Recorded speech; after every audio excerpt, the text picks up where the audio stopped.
Greetings, B-movie aficionados.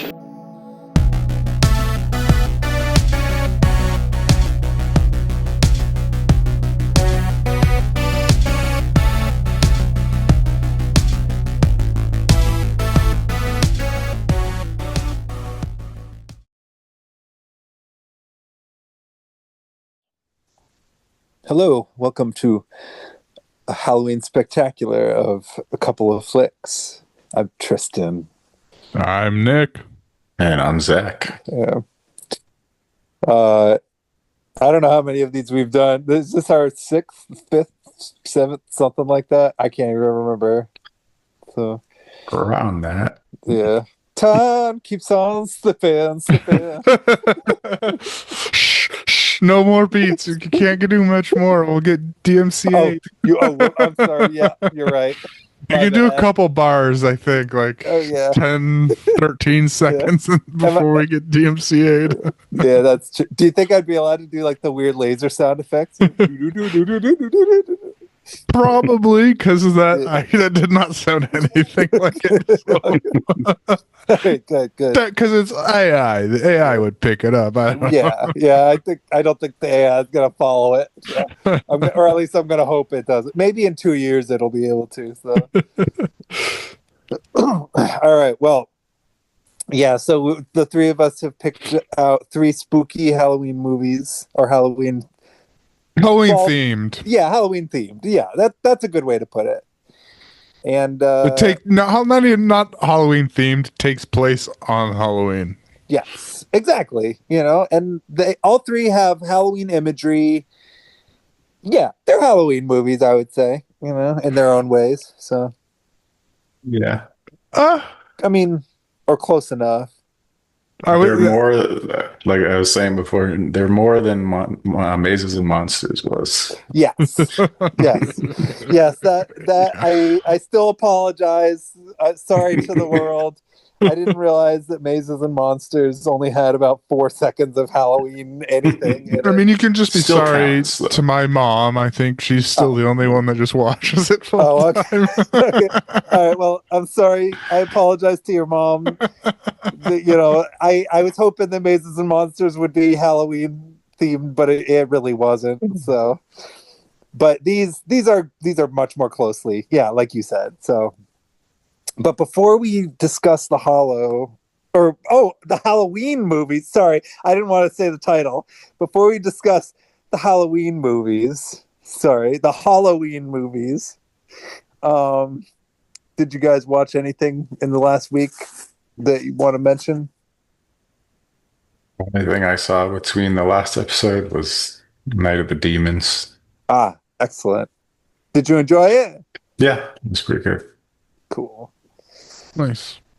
I know we've watched the remake of it, but I don't think we watched the original yet on this show. So, yeah. And then there was the Bigfoot movie called Night of the D-Men, which is different, Way different. Yeah. I love that one. Yeah, that is a good one. The ending. Or is it that fly one? Something about flies, but it had to do with drawing flies. That's the one I liked. Yes. Yeah, I love that one too. That was a Bigfoot one, right? Yeah. Yeah, I think so. That's the one I liked. Yeah. Yeah. I feel like that like honestly, like there could be some pretty amazing Bigfoot movies. Honestly, like now that we've watched, like I got one in my noggin that I want to make. Oh man, yeah. All right, well, yeah, we gotta. Maybe we should do that then. Maybe we got to make that into the project. Right. Couple of flicks production. Indeed. Yeah. Yeah. Oh man. Okay. So Night of the Demons. Overall, not a Bigfoot movie, but Halloween themed. Yeah. Nice. I don't think I've seen the original actually, so I know I've had a chance to watch it, but I don't think I ever actually saw it. So. Yeah, definitely worth checking out for sure. Good. I do tend to like demonic possession movies, so. Okay. I don't remember the one we watched, which that one was. Yeah, it was a remake. It was actually not bad. I enjoyed it, but I hadn't seen the original though, so I was missing the context of a lot of it. Like, I guess Was it a remake that we watched or a sequel? I think it was a remake. It was called Night of the Demons. I think it was like made in 2009. I want to say, or something like that. Anyway, we may have watched it around the same time we watched Kill Rabid Grannies. Like some of those movies kind of blend and blur together a little bit for me. So I remember very few of the movies we ever watch on this fucking show. Yeah. Every so often, maybe you'll see like a clip of something and you'd be like, wait a minute, have I seen that? Like that kind of thing. I could rewatch probably half the movies we've done and like, I've never seen this before. Yeah. Who knows? Like maybe like a movie that you hated, you'll watch 10 years or 20 years from now, having forgotten about it, and it'll become your favorite movie or something. Absolutely possible. I would not doubt it. Yeah. Yeah. What about you? Have you watched? Did you watch anything cool this week? I wouldn't say this week. It was a bit ago, but I had other ones I wanted to talk about first. But this one, I saw If I Had Legs, I'd Kick You. Oh, okay. If you're familiar with that one or no, have you heard of it? I've heard of it. I haven't seen it. So it's an A24 movie. It's not technically out yet, and I watched it a few weeks ago because my job, I do work like with we put on like a film festival every year, so I'm one of the screeners that we get to watch movies and decide what we're putting in the lineup. So I got a screener for it, and it is out now technically, and it'll be out in wide release in the next couple of weeks anyway, so you're gonna be able to see it. And it was pretty goddamn good. Nice. It's an A24 film with Rose Byrne. She stars in it. I like Rose Byrne. She is like, I would throw my goddamn hat in the ring to say it is one of the best performances you may ever see on film. Like, I mean, it might be being hyperbolic, but she absolutely would deserve this year's Oscar for Best Actress. Like, for this film, it is insane. Like it because it centers around her for sure, and it's not your tip. Like, it's not what most people would think of. Oh, an A24 like horror, like Midsummer, Hereditary kind of thing. Yeah, it's not. It's more like psychological, social commentary, kind of like. But it does have a little A24 twist where there are some like trippy shit and like questioning what's reality and whatnot. But like, it is like, I can't stress enough how good Rose Byrne's performance is in this movie. It is just insanely good. And part of it, I mean, I can't say part of it because her performance is still just wildly good, but like the way that it's shot is a lot of it is like just on her. Like close up is just like it's just like not a close up, but like just seeing her just like, headshot kind of angles, just like, so you see just her face, her reactions, her like just the subtle movements of everything she is reacting to. The general plot is like, without any type of spoilers, it's she's a mom who's a therapist, and she has a sick child with a disease. I think it generally exists. They don't really necessarily say what it is, but the kid can't eat. Like, I don't think it's like necessarily a picky. She's a super picky eater kind of thing. Like it comes off that way sometimes. Yeah. But like, she isn't like, she's seeking doctor's help with this. Like, they're always telling her she needs to eat more or she won't be able to, go through with the next procedure. So do they have to like try to give her medicine to like jumpstart her appetite or something like that? No, she actually has to get a feeding. She has a feeding tube in her. Okay. And every night, like Rose Byrne has to like pour like nutrients and supplements and feeding things while the daughter sleeps and stuff. And the interesting thing is about it is you never see the daughter. You hear her off screen. You'll see like her hand or like the side of her face, and like you'll see like, oh, I'm sorry, mommy, I'm not eating, or there's like a thing where she wanted a hamster, like, but it's all about like Rose Byrne's performance, like of her dealing with this intense, like, because it is intense. Yeah, like, it is an intensely. The subject matter is like super intense of just like a mom dealing with this intense like fucked up situation of having and like the dad isn't technically there. He like, this is one thing I had about the problems with some critics is like, he's like, oh, it's about a mom with an absentee father, but he's actually just he's like a Navy guy that's voiced by Christian Slater, but he's just on a job.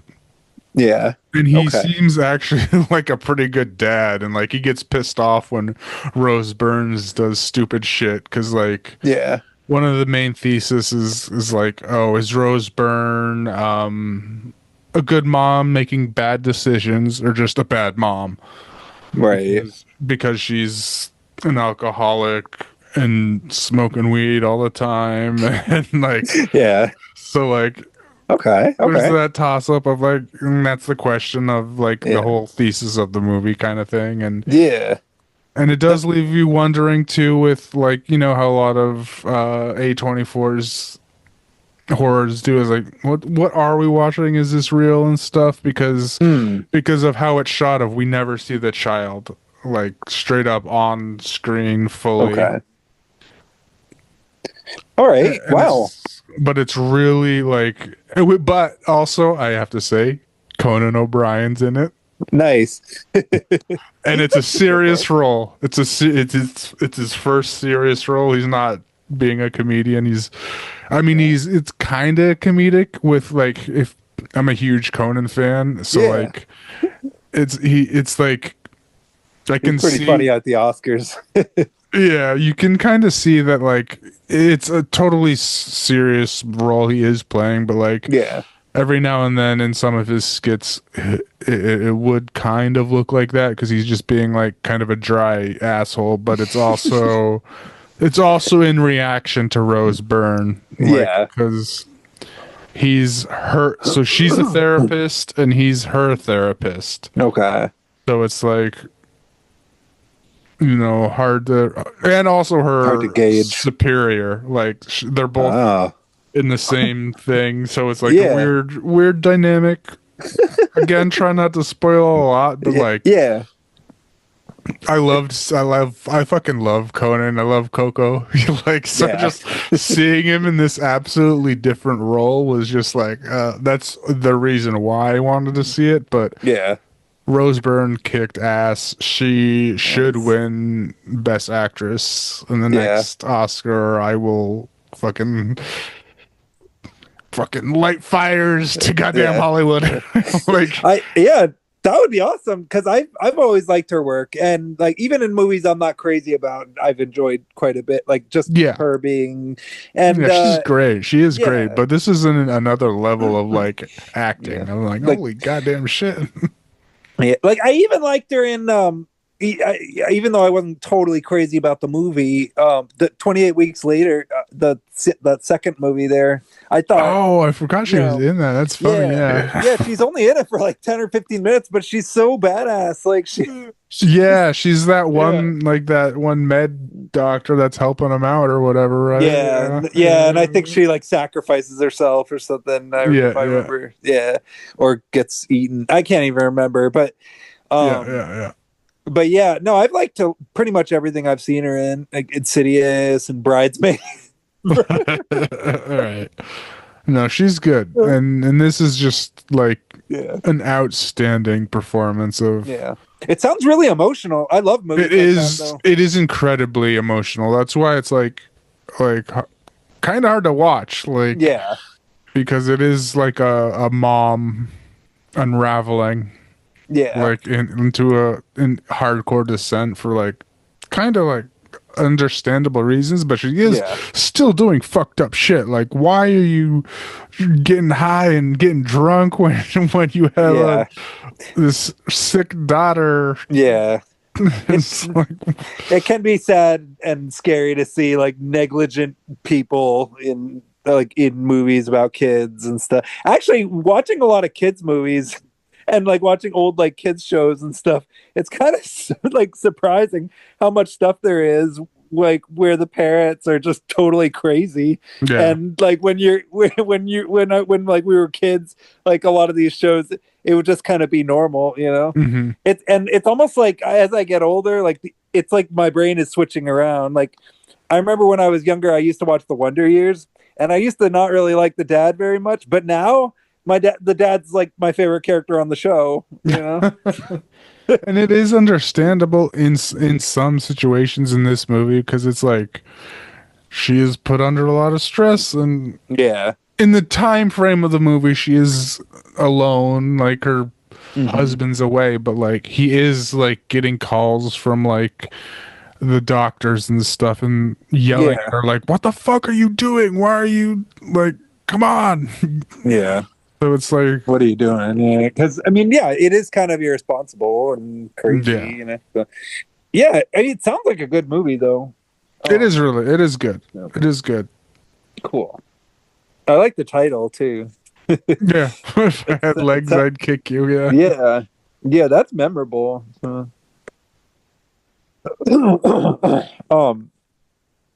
I finally decided to just sit down and bite the bullet, so to speak.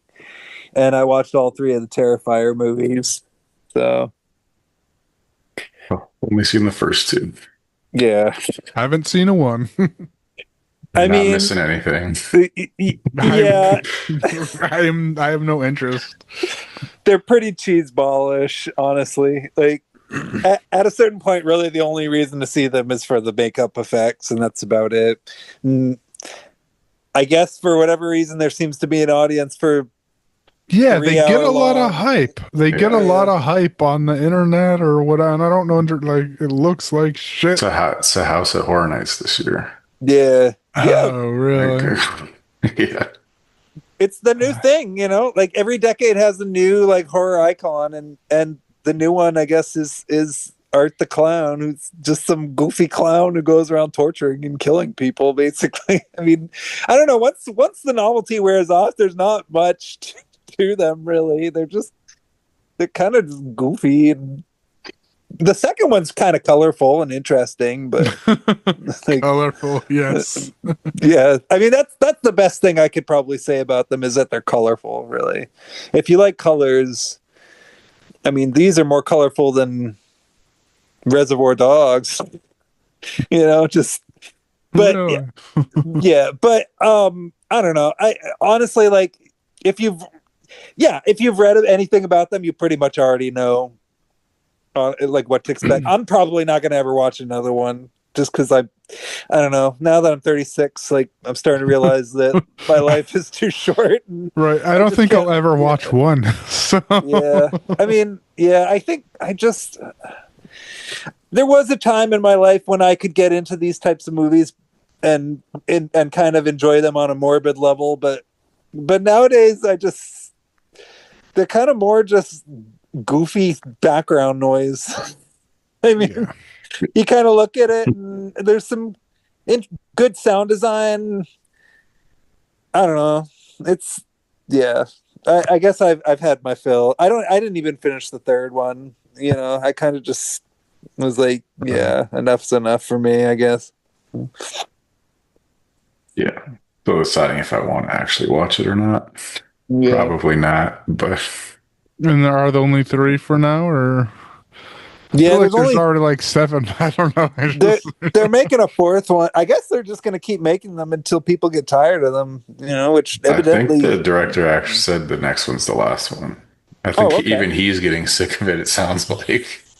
Yeah, I don't blame him. You know, the thing is, my problem is I've already seen 100 Tears, which to me is like kind of the penultimate killer clown movie. Like, and what I like about that one is that it's one of those movies that doesn't take itself too seriously. You know, whereas Terrifiers, like, they actually kind of do take themselves seriously, but it's hard to take them seriously because they're so stupid, which to me is it kind of makes me feel sort of bad a little bit when I watch them, because it's like, I mean, you're trying real hard to be like really, you know, edgelord. That's what the cool kids call it, right? Edgelordy.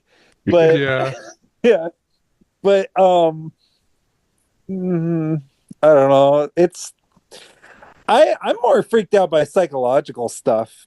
Yeah, like I would actually say that the 3 movies we watched for this show on this episode were scarier than any of the Terrifier movies. Oh, really? Yeah, Frank, that's what I would have to say. That's my opinion of the Terrifier movies. Yeah.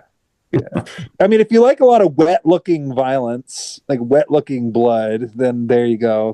I guess that's the reason to watch the Terrifiers. I don't find them that terrifying. No. I think I found the Hatchet movies scarier than the Terrifier movies. And that's the one about that dude who's like wandering through the swamp or whatever. Yeah. Oh, goodness gracious. Okay, well, I guess we should get to the Halloween movies now. Subject of the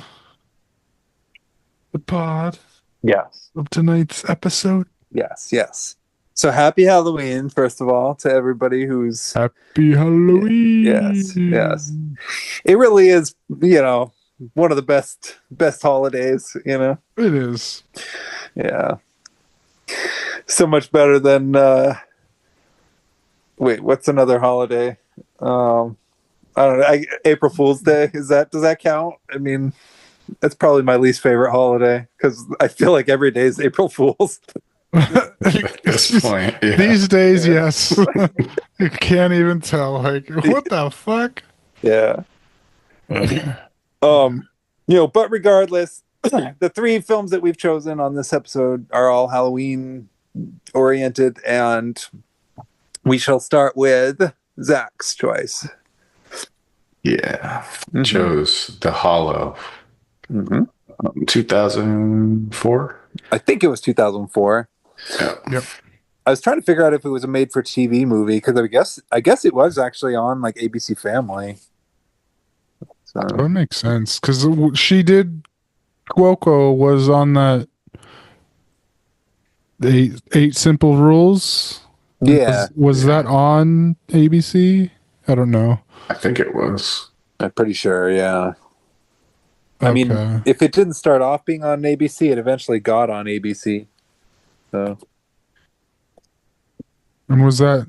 I mean, it might have been after 2004, though. Or actually, no, wait, maybe. Oh, it was in the middle. 8 Simple Rules went from 2002 to 2005. Okay. And this was 2004. Oh, okay. So she did this between like the last season or something, I guess. Yeah. And what year did Bad Santa come out?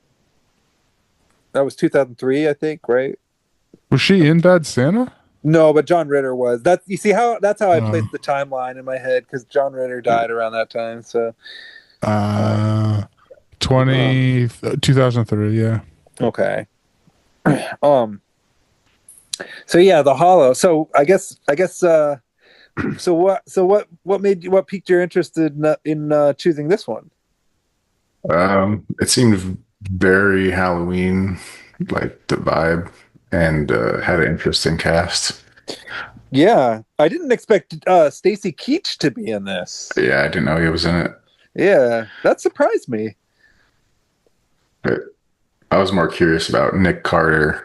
Ah. But he seemed like he was playing himself, just an asshole. Yeah.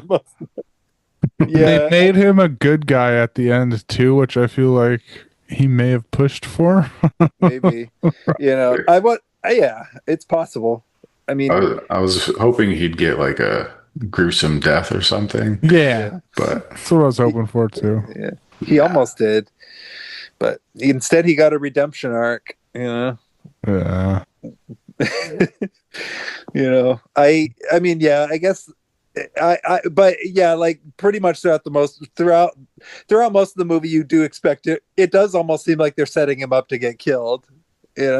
what I do with most like celebrity cameos, I guess. Pretty much. And because there was a lot of these in the early 2000s. Right. Yeah. I think Lance Bass was in a movie, wasn't he? Didn't he get his own movie, like his own romantic comedy, like before he came out of the closet? I think so. Okay. I'll have to look that up. So, and then I think Nick Carter's brother, who unfortunately passed away a few years ago, sadly, Aaron Carter, I think he got his own movie too at one point. I think so, yeah. Yeah, I'll have to look that up later. So I'm going to try not to choose that one for the podcast. I'm going to really try not to. And then also this had what's his name from the Transamerica kid, Kevin Zegers. Yeah, Kevin Zegers, and he was in like the Dawn of the Dead remake too. I was trying to think of what else I saw him in, and it was Air Bud. Yeah, he was the little kid. Oh, is that him? Yeah. The main character in Air Bud? That's awesome. Oh, okay. I did recognize, kind of, because of the quality I watched it on was like pixelated as fuck. Yeah. Like, yeah, it's a shame that this movie actually seems to be relatively obscure, unfortunately. Yeah, which is a bummer. Hard to find. Yeah. So definitely hold on to your DVD copies, folks, if you have them out there. I know you do. Yeah, you can't rip it apparently. That's weird. I was trying to find a way around, but it was like some really sketchy other programs. So yeah. Yeah, I saw like a version of it on Plex, but like it was so laggy. Like the quality was a bit better, but like it would be like just like super frame fucked.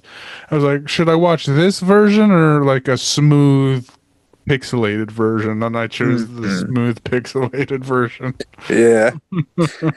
Yeah. It's also worth noting too that because it was on ABC Family, it was actually heavily edited for broadcast. And so there's actually a censored version out there that folks might want to watch out for. Like, I don't think the one we watched was I think the one we watched was the uncensored version, but apparently there is like the broadcast version exists. You could tell it was made for TV.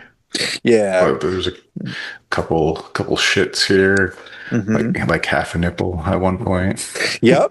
There was a little, brief, a little peek. Yep, some cuss words and actually some decent gore toward the end, I'd say. So I guess how would you describe this? I'd call it kind of a story about like a reluctant heritage type kid who what's his name, like Ian or something like that, or I think Ian Cranston. Ian Cranston. Okay, so he's like in high school. I think that's what it seemed to be. And he's like a drama kid. Yeah.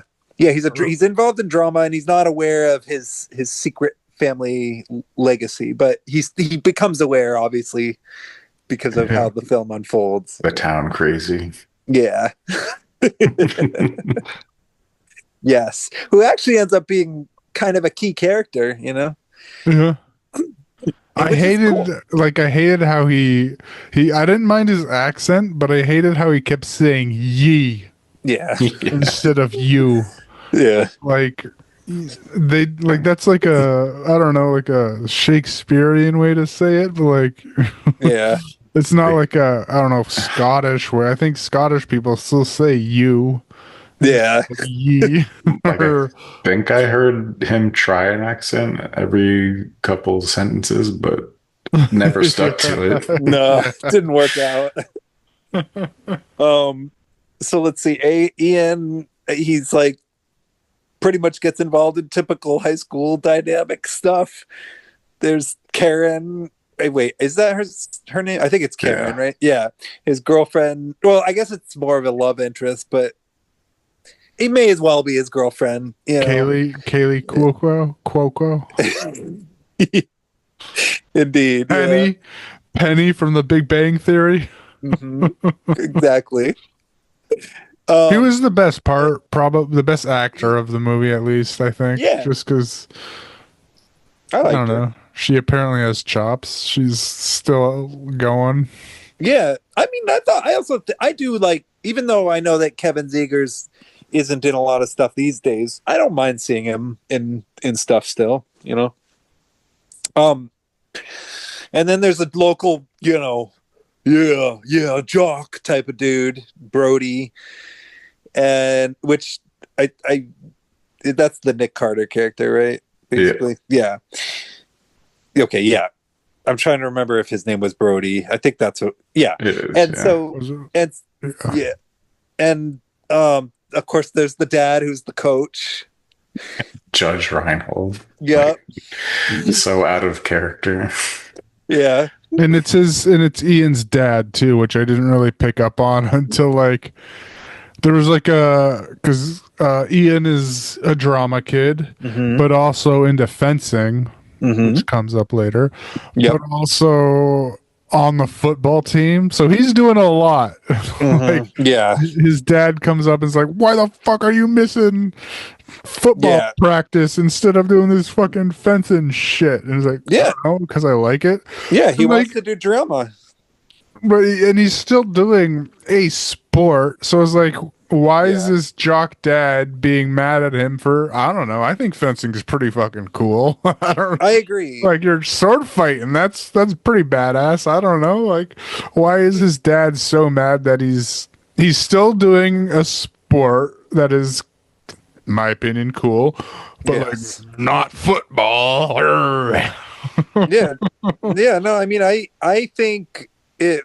I don't know. I think that like fencing is actually really cool to watch. I would have to agree. So, and I don't know. I think his dad, just his character, just didn't really make a whole lot of sense to begin with. Honestly, you know, because he should be kind of counting his lucky stars that his son is interested in really anything. And smart. He's a smart kid doing. Yeah. And he's just, no, you got to play football. Be a real man. Yeah, it's pretty silly. And then I'm trying to remember what the caretaker's name was. Was it Klaus? Yeah. Okay. Klaus Van Ripper. Oh, yeah. I was like wondering if they're going to like tie that into like Jack the Ripper or some shit, but they never did. Yeah. But that's Stacy Keach pretty much. And yeah, he's the eccentric town oddball, I guess, who knows the real story of the town and starts warning everybody of the dangers that are afoot. So pretty typical setup for the type of movie it is, you know.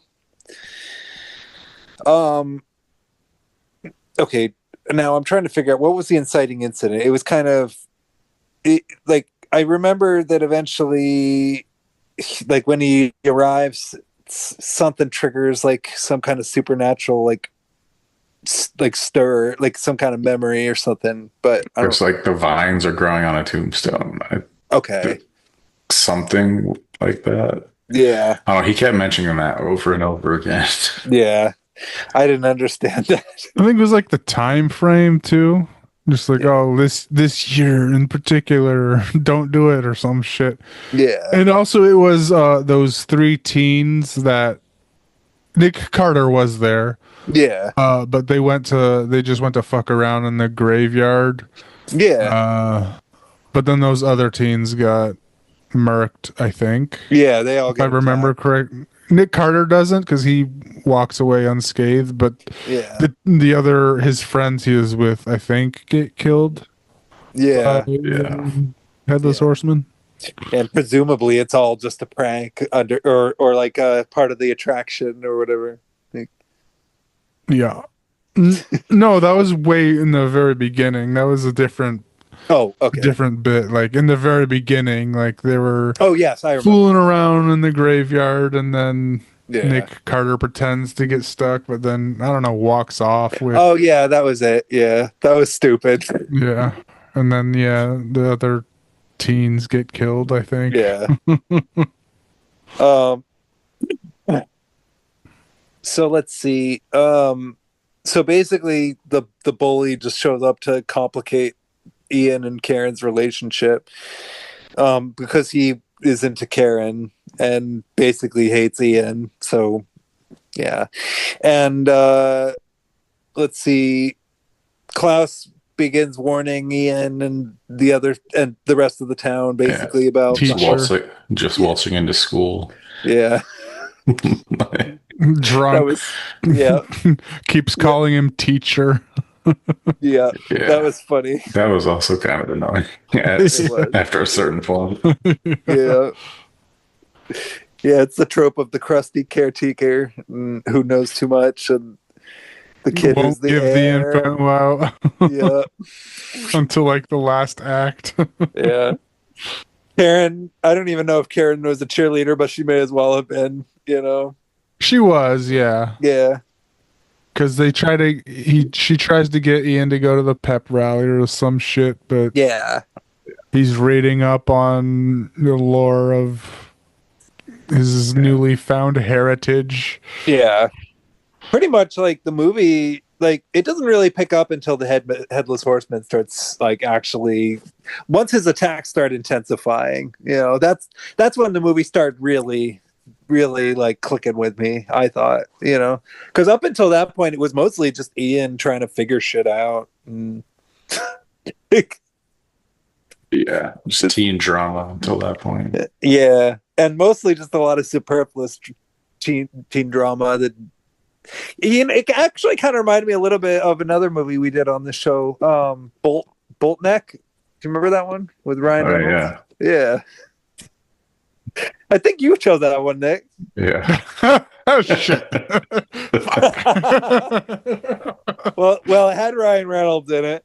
Okay. He didn't really do anything, but he was in it, and he was, kind of like an important character. But it was like a Frankenstein story, except it was like the Frankenstein aspect didn't really start until like toward the end. It was not that good. But this kind of reminded me a little bit of that, but I like this one more, I would have to say, because like at the end, basically the Ian character realizes that he has to basically just embrace his heritage in order to defeat the Horsemen. And I actually thought the scenes with the Horsemen like attacking people were actually kind of scary. Like, there was a super funny one I loved. Oh, was it the one with the girls like yelping away, like as she was running away? Or no, that one was pretty funny. Yeah. No, it was the one where they go into like the. So I'm surprised that this would have gotten on to if this was a TV movie. Like, this may have not made the TV cut. Yeah, this was pretty perverted. Yeah, so a couple goes into like the haunted shed that's in the and like the guy is going down performing oral on the woman on the woman, and she's like, oh, keep going, yes, don't stop. And then the Headless Horseman cuts his head off like off screen, right? Because it just shows her like, oh yeah, keep going, hey, come on, why'd you stop, keep going. And then she like just pulls his head up. That was messed. Yeah, I gotta say Like if I'd seen that on public television as a kid, that probably would have freaked me out. Honestly, that's pretty disturbing. I think that was my favorite kill. I think of the movie just because of how wacky it was. That was nuts. It kind of reminded me of that part in Thanksgiving, the trailer a little bit, like the trailer for the fake trailer for Thanksgiving by Eli Roth. Like, wasn't there something that happened where like the turkey man like cuts a guy's head off or something? Yeah. Well, they're in the car doing it. Yeah, it's so messed up. So there's the old covered bridge, which is basically where all the cool stuff happens. You know, you can't pass it. Yeah, it's like Dracula. Like Dracula can't pass running water. Yeah, but for the Headless Horseman, he just can't pass this specific bridge. Yeah, that was crazy. Like it was kind of like, okay.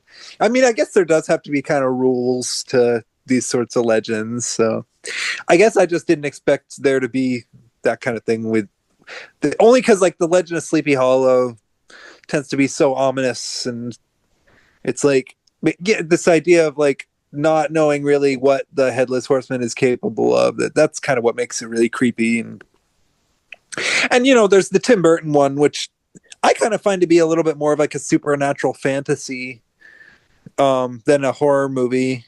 Although, I mean, that doesn't mean that it is like the decapitations aren't horrific. Obviously, you know, that's the part of the movie I remember the most, where the different ways that people were getting their heads chopped off. You know, but this left a lot more to the imagination. You know, and there was a Sleepy Hollow TV show too. Mm-hmm. That I watched not a good portion, like I think maybe the first season, and it was good. It was actually good. That's good. But I didn't finish it, so I don't know how like not because it was bad, but just because it's TV shows are sometimes hard to just keep up with because there's so many of them. Yeah, especially when you have to wait a whole week for the next episode. But I will say at least the first season of the TV Hollow TV show Sleepy Hollow is good. Yeah. Nice. Yeah. I like the, I mean, it's a cool story. I think there's even a Disney movie actually the Adventures of Ichabod and Mr. Toad. I don't know if there's a whole lot I haven't seen the movie. Mr. Chode? Mr. Toad, sorry. Mr. Chode. Let's see. Oh yeah, and then there's a pretty creepy scene where Ian's father gets attacked, and I think Ian actually ends up kind of calling the Horseman's bluff a little bit. By he like calls his father a coward basically, and then it's like the Horseman like it chases Ian instead. Like he kind of uses himself as bait. I remember something like that happening at one point. Like it's like Ian kind of lures him away from his father. Didn't that happen like near the end or something? Or yeah, sort of. I mean, yeah. Because his dad's still an asshole. Like that was like the main thing of them too, is like, oh, they don't connect. But they want to connect.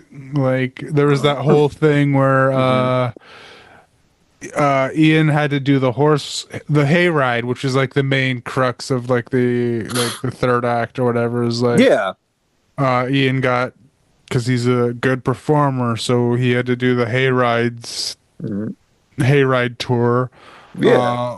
And he was like, oh, but I'm gonna miss the John Carpenter marathon. Can you tape it for me, Mom? And she was like, oh, of course, son. But the dad was also there and being like, I don't want to watch this shit. Turn it off. Turn this shit off. but the mom was like, come on, you don't give a shit about your son. At least let him do this. Yeah. I don't give a shit about this. That's so funny.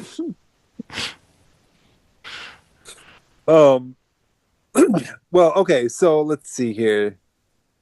Okay, so yeah, I remember that. And, okay, so yeah, I guess his fencing skills actually do come in handy then. You know, foreshadowing, yeah. Yeah, so that worked.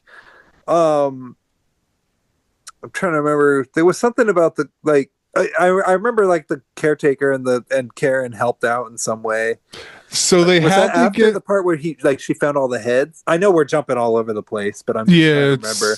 It's just stupid. It's not. I mean, jumping around doesn't really make too much of a difference because it is pretty straightforward. But it was that they had to get a descendants of Ichabod Crane's weapon. Mm-hmm. So they dug up one of his descendants' swords.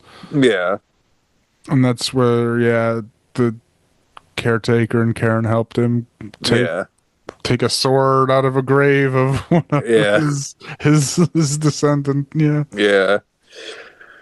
So let's see. So yeah, they basically have to they pretty much exploit the Headless Horseman's weak point, which is the covered bridge, which is like all about like the whole fire thing and the inability to cross certain boundaries, and also like the pretty creepy. The thing was like, like we were led to believe that if you stab him through the heart, with that sword of a descendant, that would kill him, but it didn't work. Yeah, and then that was weird. But earlier in the movie, we saw him doing fencing, and the fencing teacher's like, "Oh, you gotta be more creative." So he does like a little kick flip thingy, like kicks the dude back. He's like, "Hey, not that creative. You can't. That's unregulated." That was funny.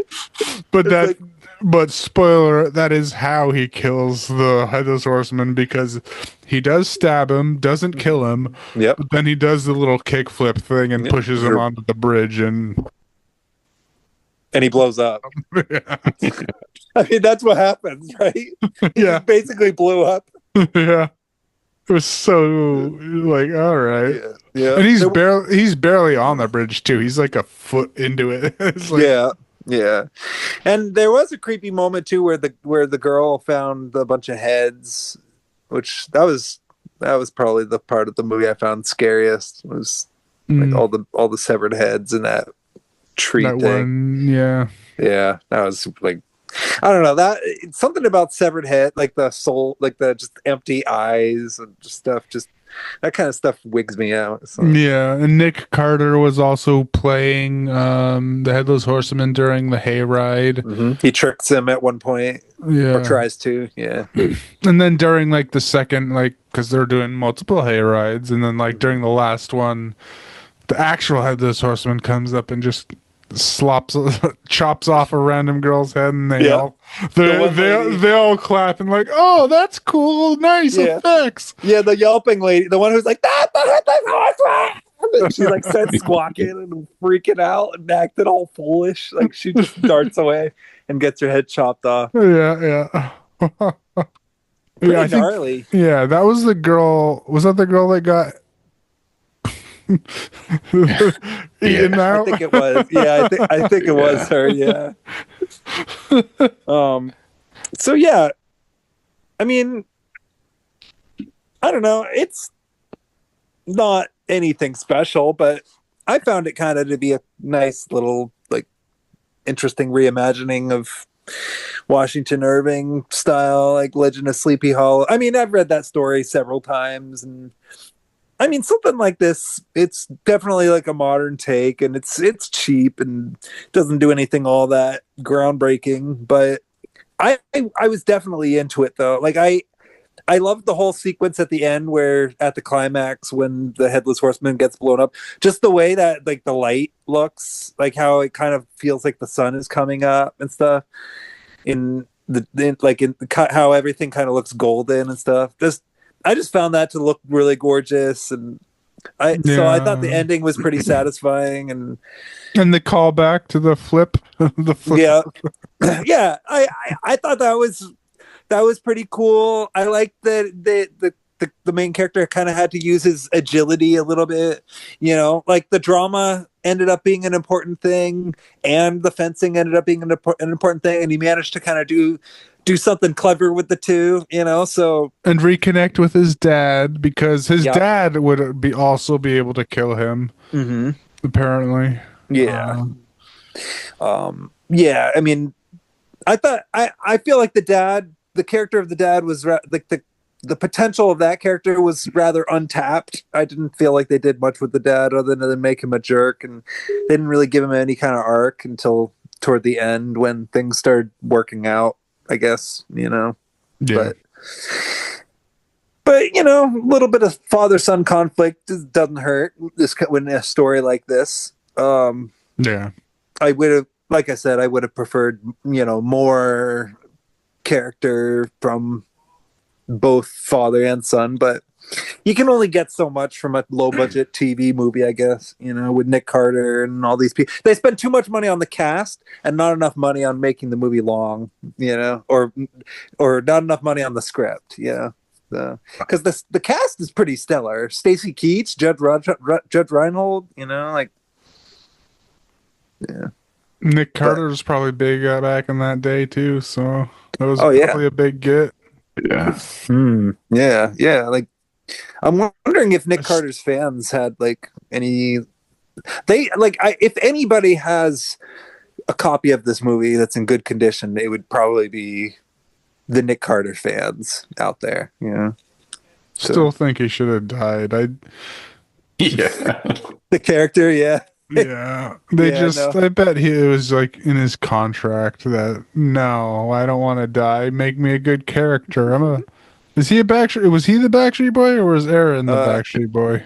It was Nick Carter that was in the Backstreet Boys. Okay. Yeah. So he probably had a stipulation that he can't be a bad guy. It's possible. If he redeemed himself and still got killed, that would have been more satisfying. Yeah. That would have been hilarious. But yeah, you remember that period of time, by the way? I don't know if you guys remember this, but you remember that period of time in the late 90s when it kind of felt like girls and a lot of other people, how people confused Nick Carter, Leonardo DiCaprio, and Devon Sawa. People all thought they were the same person at one point. They all had the same haircut. Trajectory, yeah. The trajectory has changed hard now. Oh, yeah.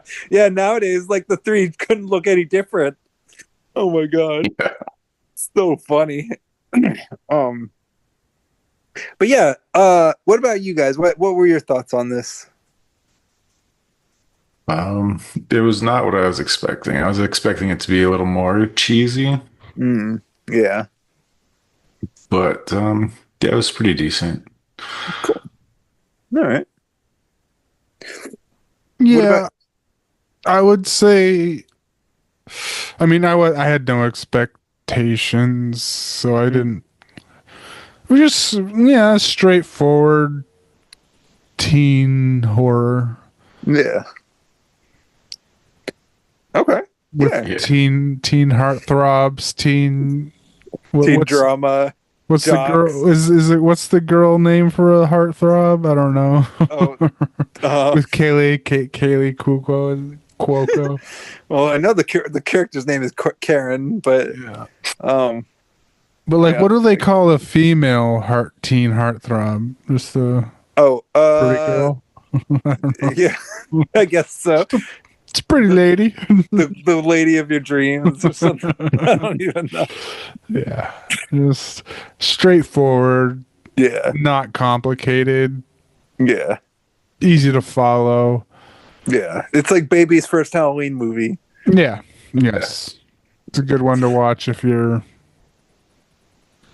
a teen wanting to see something scary. I'm doing quotes. Yeah, scary. It's scary, but it's not that scary. Not at all.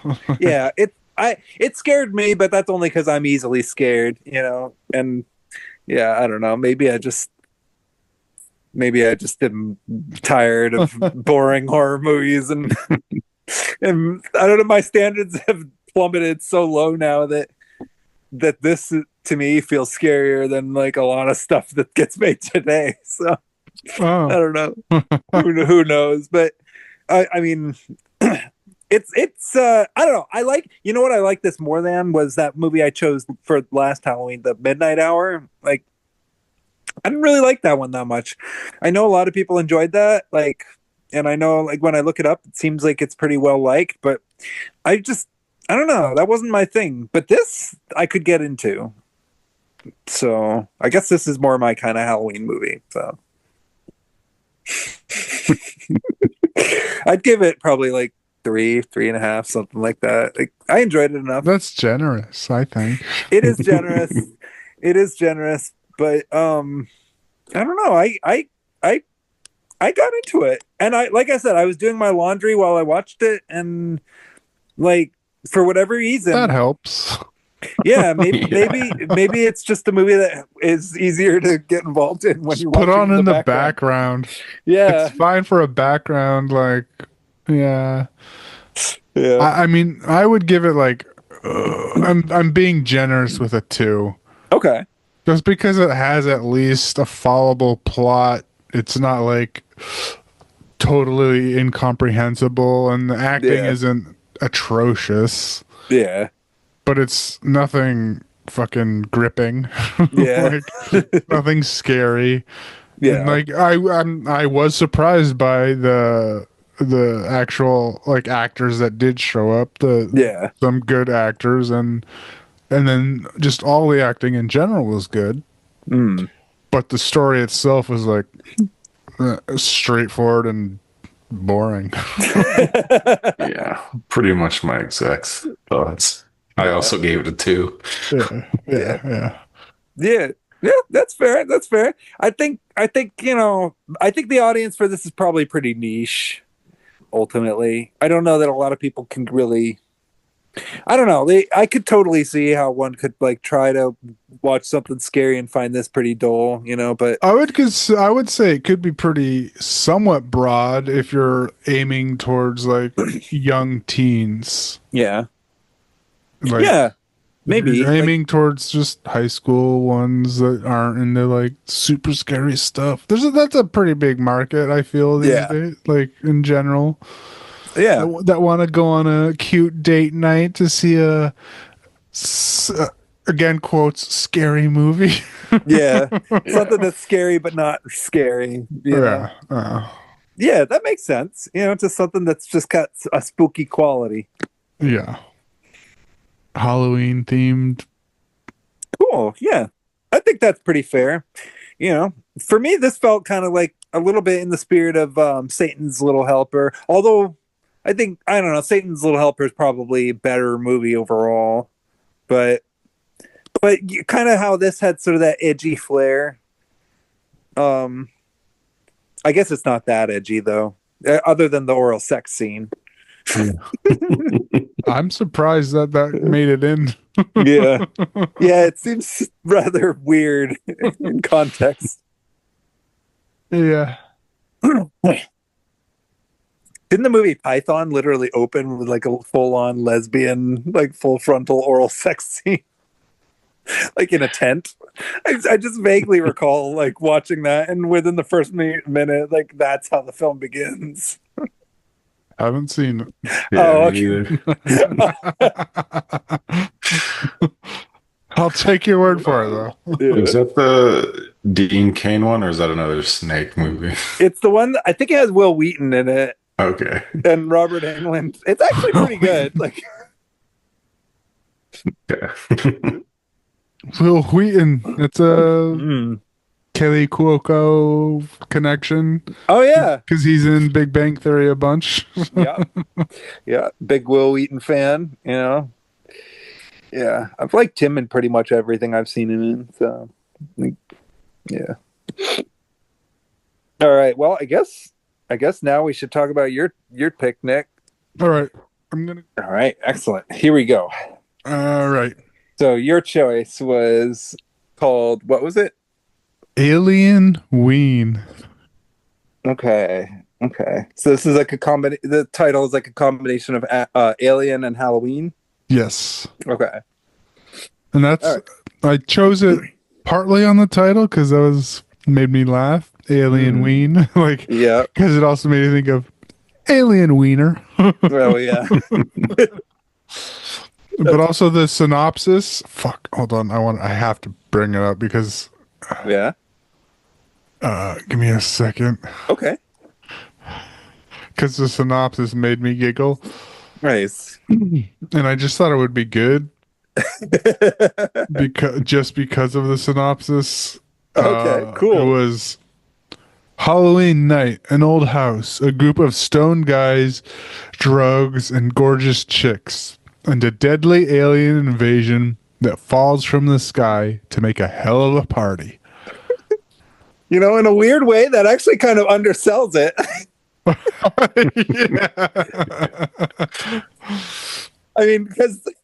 Yeah, technically all of those things are true, but yeah, it's a lot of other stuff too. Yeah.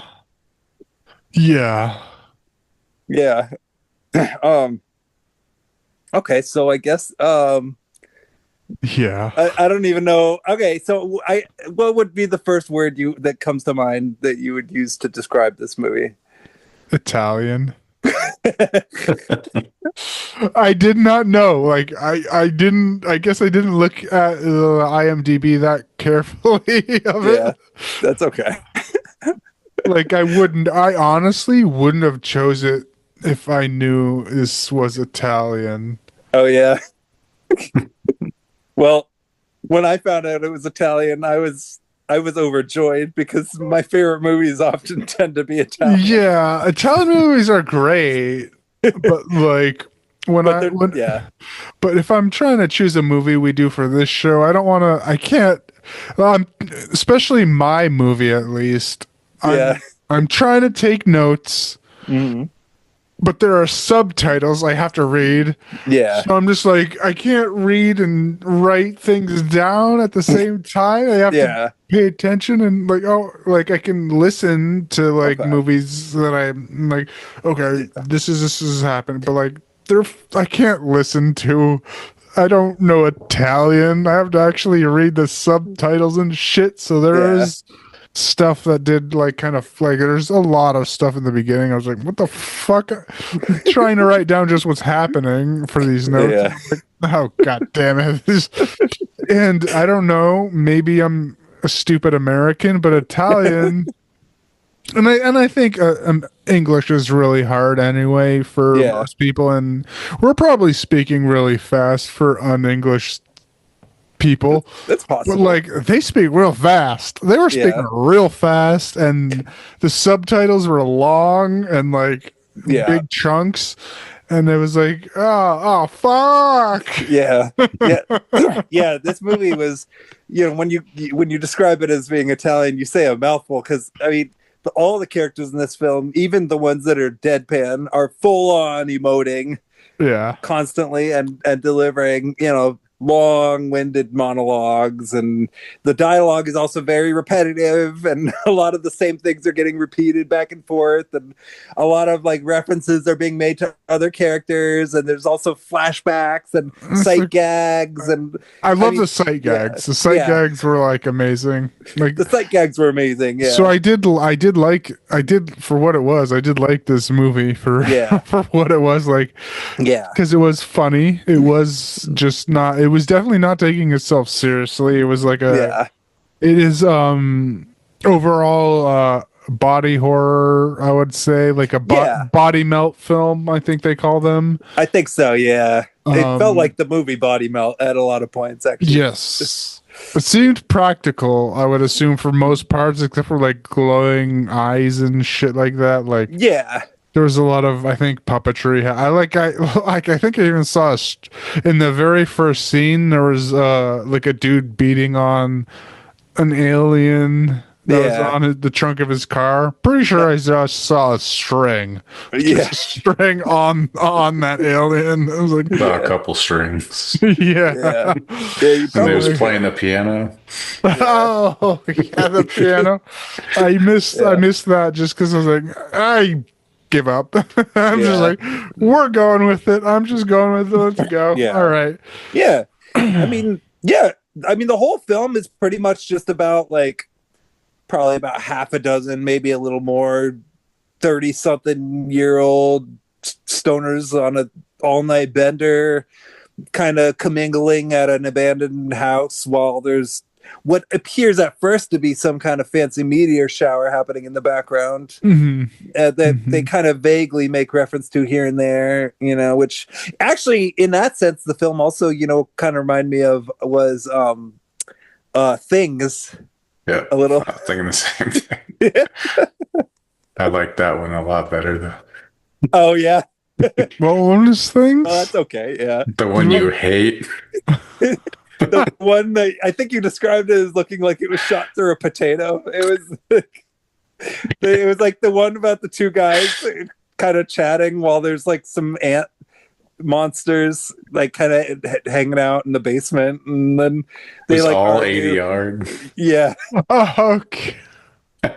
And they're like constantly arguing. Oh, okay, yeah. Yeah. I do remember that, yeah. Yeah.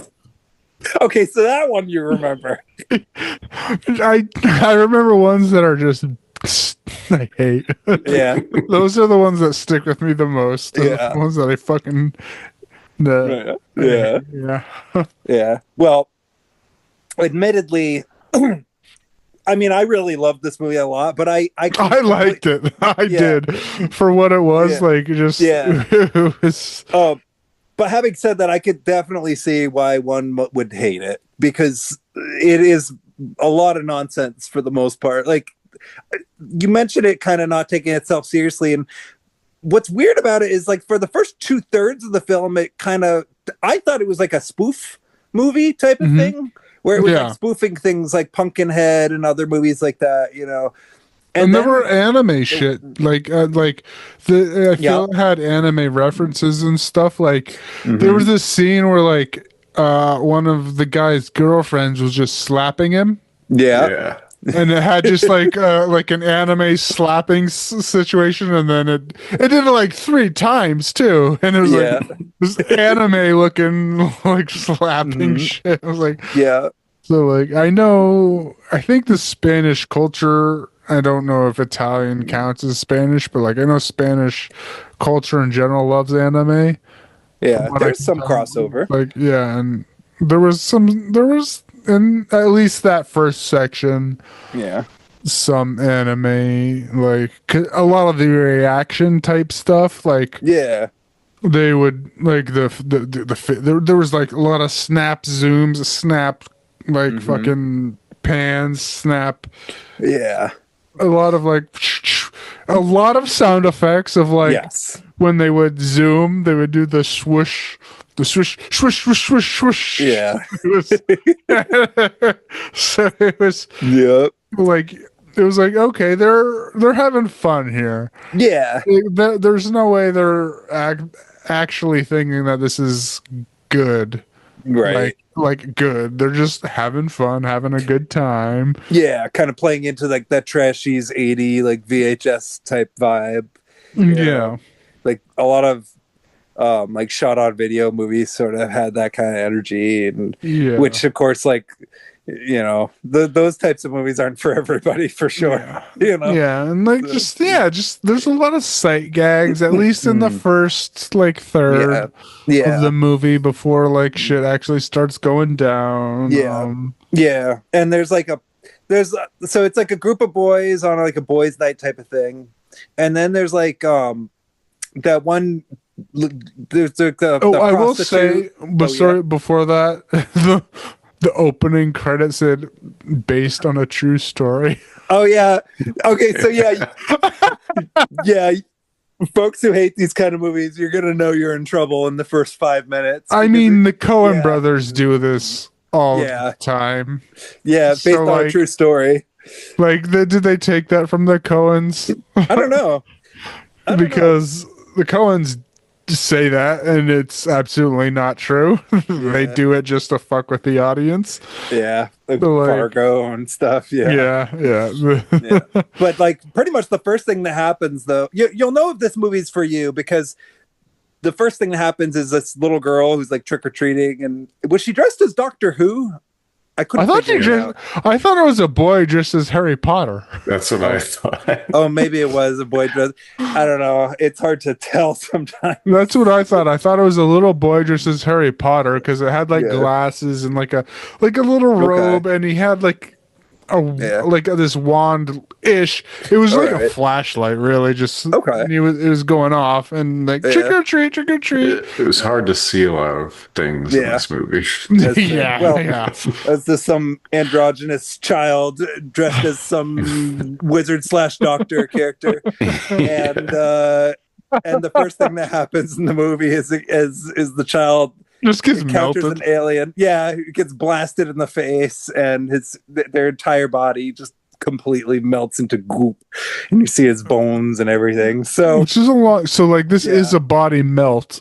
Yeah. So, like, this is like you see like long shots of just body horror, body melting. Yeah. And like I was like, well, I mean, not to get too like, but that was like. Like in the time frame is like, why did this happen now if the aliens didn't drop until a little later into the movie? Like, this is just setting us up for the theme, the feel of the movie. I think so. I think it's establishing that this is something that's going to happen in the midst of all, because the whole movie is like pretty much taking place in one location, but it's implied that it's happening all over the world. I love those kinds of movies. They did almost directly say it in one scene, but like it was okay. So I'll have to say, like the DJ, the DJ scenes, the heavy metal DJ, were just like my favorite, I think. Because they had nothing to do with at all the rest of the movie, but they were hilarious because he was just getting shit on the entire time, like, and I loved it. They just called him a fat, bald, no-dicked loser, and he just like delete. No, that's not happening. I thought it was like going to be the trope of he's going to be the narrator of the whole thing, but it was just completely played for laughs. Yeah, basically. Yeah, I did too, because it was like right after that, it was like him playing his, I don't know, heavy metal kind of shit, and like so this guy might be the through line, but no, they just sprinkled him in throughout the movie for laughs, and it was good. It was hilarious because every time it was just people shitting on him, and it was fucking funny every time. So basically we start out with there's main characters trying to get drugs from this one guy to have a party. This one guy, I don't know, he was taking a piss, smoking a joint, and then like one of the and you see the meteor, like the meteors falling down, and one lands near him. And he's like, "What the fuck is that?" And it's an alien, and he punches the shit out of it on it. Right. And they look like anglerfish kind of. Thing coming out. It was just like a blob with a little thingy, and that's the most obvious string I saw attached was on that one. Like, and he was just beating the shit out of it for a while, but like it spits up on him, like Alien, like the actual good movie Alien. The Ridley Scott. So, and this is also confusing because there's two different type of spit ups. Oh yeah, that come up like outright melts, right? There's I wrote it down. There's just an ooze that's clear, and there's a blue ooze, and I'll get into it because that does come up later, and like it's fucking stupid. So anyway, there's this group of three. Two girls and a gay and a gay man. So I don't know how the Italians are towards homosexuality, but like it depends on who you ask. I don't. This was like what 2016? Was this it? Yeah, 2016. So it was.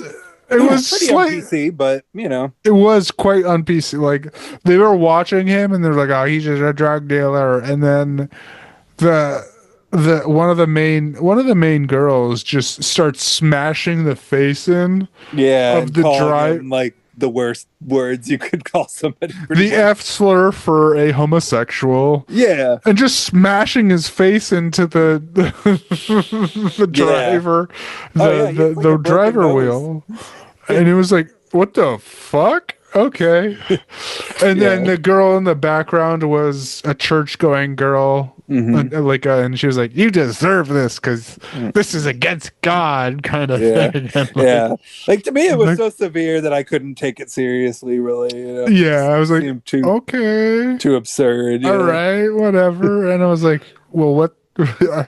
And I didn't know who these people were. I didn't know who the guy was that was beating the shit out of an alien while smoking a joint either.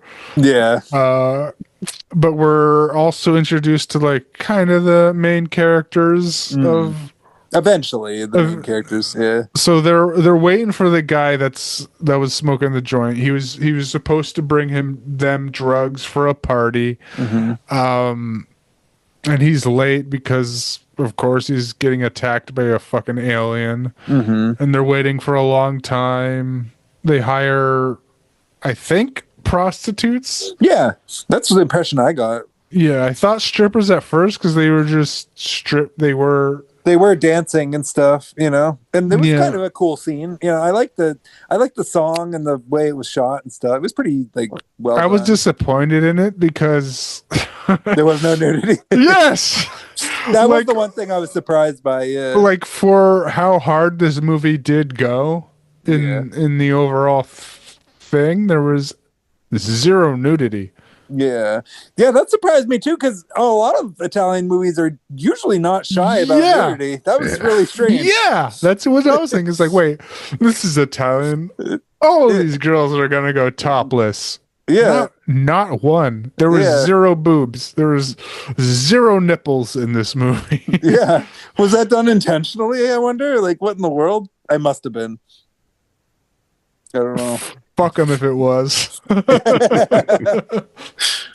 At least during that beginning scene, there should have been a nipple or two. Yeah, they still looked really attractive, though. I will say, yes, you still do see enough of their bodies. Yes. So they're waiting for a long time for that dude that got attacked to come back with the drugs, being all pervy with the prosties. And then the main character kind of goes off with this other one, and he's like, "Oh, I can't do anything because I love this girl, but she's religious and stuff." And then and she's like, "Oh, but she's not with you. I'm good at this. I know this kind of thing." And he's like, "Yeah, it was my friend's girl." And this comes in later. It's like a whole thing. And it's dumb. Yeah, a little bit. Because it's so there's these three guys that they're basically with. The main character, I would say, the guy with the badass with the leather jacket, and I don't know, the other dude that has the girlfriend that bashed the gay guy's face in. So, it was like her brother too, wasn't it? Maybe not. I can't remember. I don't. Yeah, I think it was. Okay. Yeah. Okay. So they're just partying, still waiting for the drugs because it's taking them a long time because he got attacked by an alien. Yeah. But eventually the party of three show up, which is who shows up first? The alien guy, I think, shows up first. Yeah, I think so. So he gets spit on by the alien he beats up by the clear goo. So he's just kind of out of it, and he's like, they think he's fucked up on drugs, but it's really him being fucked up by being spit on. Yeah. And they're still partying. Mm-hmm. And then the whole other group shows up as well because the girlfriend is there of one of the guys. Yeah. She wants to know that, oh, you're cheating on me with these whores. these goddamn whores. Yeah. And I guess that's kind of like when that's pretty much when everything explodes and the film turns into a smorgasbord of just melting effects. Yeah, and then that's really when the plot just stops. Honestly, it's just like you basically spend a good hour just watching people melt. Yeah, it's fun. I do like the gore a lot. Yeah, I just thought it was weird though how things kind of get like too serious toward the end. Like yeah. So we go through it. It's your typical horror. It's like it's like it's really hard much to say about this movie. It is your typical body horror where people are just getting melted and stuff. The effects are really excellent. So if you're like looking for good effects, this is I mean, the film could have shown the effects better. At times I feel like it's a little too quickly edited for to really even tell what a lot of things look like. But in general, you can tell that a lot of craft and detail and effort and style went into it. So I can always appreciate the whole micro budget style of like people sort of filming on the fly and sort of manifesting whatever weird thing comes to mind. That's how a lot of trauma movies and full moon movies get made. So this is pretty Z grade type of stuff. So and so like let's see, there was like glowing pumpkins, so there was definitely a Halloween theme for sure. Like the main alien had a because the drug dealer, the one they were waiting for, was like, so there are two types of ooze, which is explain. There's which is confusing. Still, I didn't really get it. Like, there's the clear ooze that infects you, but the blue ooze is what reproduces new aliens. Yeah. So like the drug dealer that got sprayed on in the beginning spits up blue ooze on a pumpkin.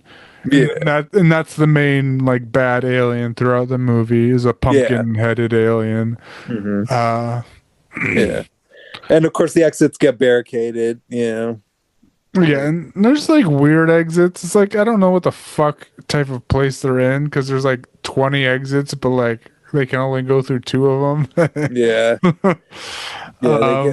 I mean, at a certain point I also kind of felt like these characters are sort of lost in sort of a druggy haze, and so like part of what's going on is probably just them like not having any clue what the hell they're doing, and that's kind of why like when things suddenly turn really somber, it just feels sort of weird because it's almost like, wait, why are we already feeling a hangover, and I mean, of course, I appreciate the heavy casualties, though. Yeah.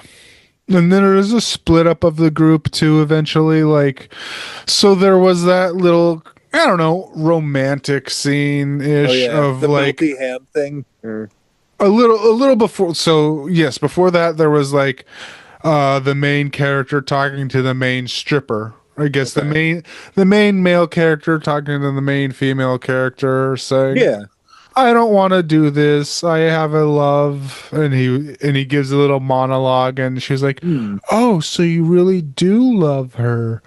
And then so they're in a group together, and then the other ones split off. There's like 2 or 3 groups of people, but like it's basically the two mains.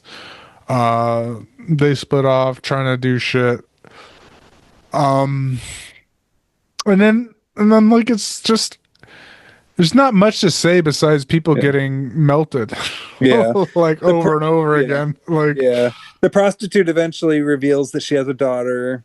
Yes. And that's what kind of motivates the rest of the plot, because then it's about, okay, well, now this character has to survive to get back home to her daughter, And so because they don't know if she's alive or not, but she could unlock a certain room in her house like a panic room or something. Yeah, kind of that thing. And she gets infected eventually. Yeah. But the guy was able to extract it before like totally infects her. Yeah. It zaps her. Like he extracts the alien with a coat hanger. Take that as what you will. I don't know what we're allowed to say on YouTube. Yeah. He extracts. It's implied what you think, though. Yeah. There is like a close up of the clothes hanger, and then his face, and he's like, oh, and it's like, trying to be all Edgelordy again. And it's funny too because he puts on a condom, to protect himself from the ooze. Yeah, there were a lot of condoms in this movie. So he protects himself falling out of everybody's shirts. So he protects himself from the ooze with the condom, and they're like making jokes of, oh, that's what it's for. It's durable, protects you from everything. But she's also dying because she's half infected, but he figures out how to shock her awake with a bunch of, I don't know, electronics. Yeah. And then she comes back to life with superpowers. So at first, we get a little glimpse every now and then that like just static from the radio disrupts the aliens. So that'll come in later. I'm just giving you a hint. But she actually has straight up just zapping electronic powers, because like when he was extracting the alien, her arm was completely fucked, but now she has an alien arm that can shoot electricity.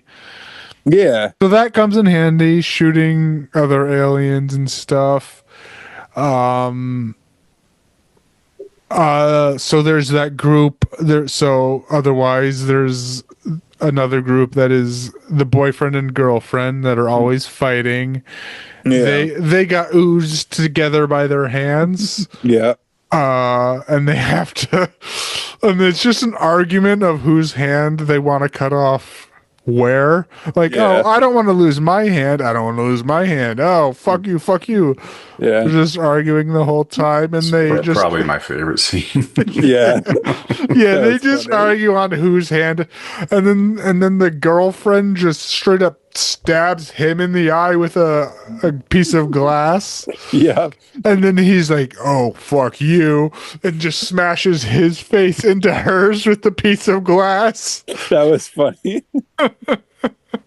So gnarly. It was like, oh damn, they're just straight up killing each other because they hate each other so much. It was pretty imaginative. They go all out on that one. It was cool. It was well done. The other group besides the main was like the badass, I don't know, the leather coat, and the nun, the I don't know, she's a nun. The nun adjacent. And she gets infected, and then just bones the dude. Infects him. Which comes in at one point. Which comes into play later because it doesn't make any sense. Which I guess, we can get into that because it's still just going through. The main stripper and the main dude are just running around from the aliens. But then like they're cornered by two of the aliens, but the bad guy or the jacket dude, he's all transformed and shit, kills the aliens for some reason, and he's like, give me the keys, because the main stripper has the car keys because she just took them because like I'm not gonna let you leave without us, kind of thing. Yeah. But she just gives him the keychain, but not the actual keys, and it's like, "Oh, you bitch!" And like, because I still don't understand why he's like somewhat cognizant still. Yeah. Because he kills the bad aliens. Right. And then he's like, "Give me the keys." Like, why do you want the keys? You're a fucking alien. Right. Yeah, that was weird. I didn't, because it's not like he would have. Yeah, no, I did, that didn't make any sense to me either. Yeah. And then, I mean, this is all happening a lot fast. I mean, kind of fast, but kind of slow as well. Because there's backstory where. So, the backstory of this movie that's happening now is that the guy that the main dude says he's in love with was not his girlfriend, but the girlfriend of the badass leather coat dude. Yeah. And she was sick. And he'd helped do an assisted, we can't say the word on YouTube. Yeah. An assisted. Shhhhh. Yes. An assisted Kermit sewer slide. So there's that. And like, and then that was the bad guy's girlfriend, or the badass's girlfriend, but like they liked each other, so he helped her do that. So it's just, there's a lot of backstory that just fills in the last, and I'm just like, I don't care. Like, why are you giving us this stupid shit with this extremely trauma body horror movie? Just keep going. We don't give a fuck about this. Yeah, it did start to lose a lot of momentum for me at that point, because like I didn't feel like the thing is the whole movie, like I actually like movies that kind of take place in one location, and like the thing about this movie is that like it kind of reminded me a little bit of what was that one movie, Dead Man's Hand or whatever, or Dead Man's Casino, or the Casino of the Dead or whatever, where like the whole thing takes place in a dusty casino, and there's like like the whole thing is foggy and hazy, and this kind of reminded me of that. And like this didn't need to be 95 minutes long or however long it was. It could have just been like a solid 75-minute long movie, and we could have dealt like there was all that exposition of that backstory that didn't matter. It's like I don't,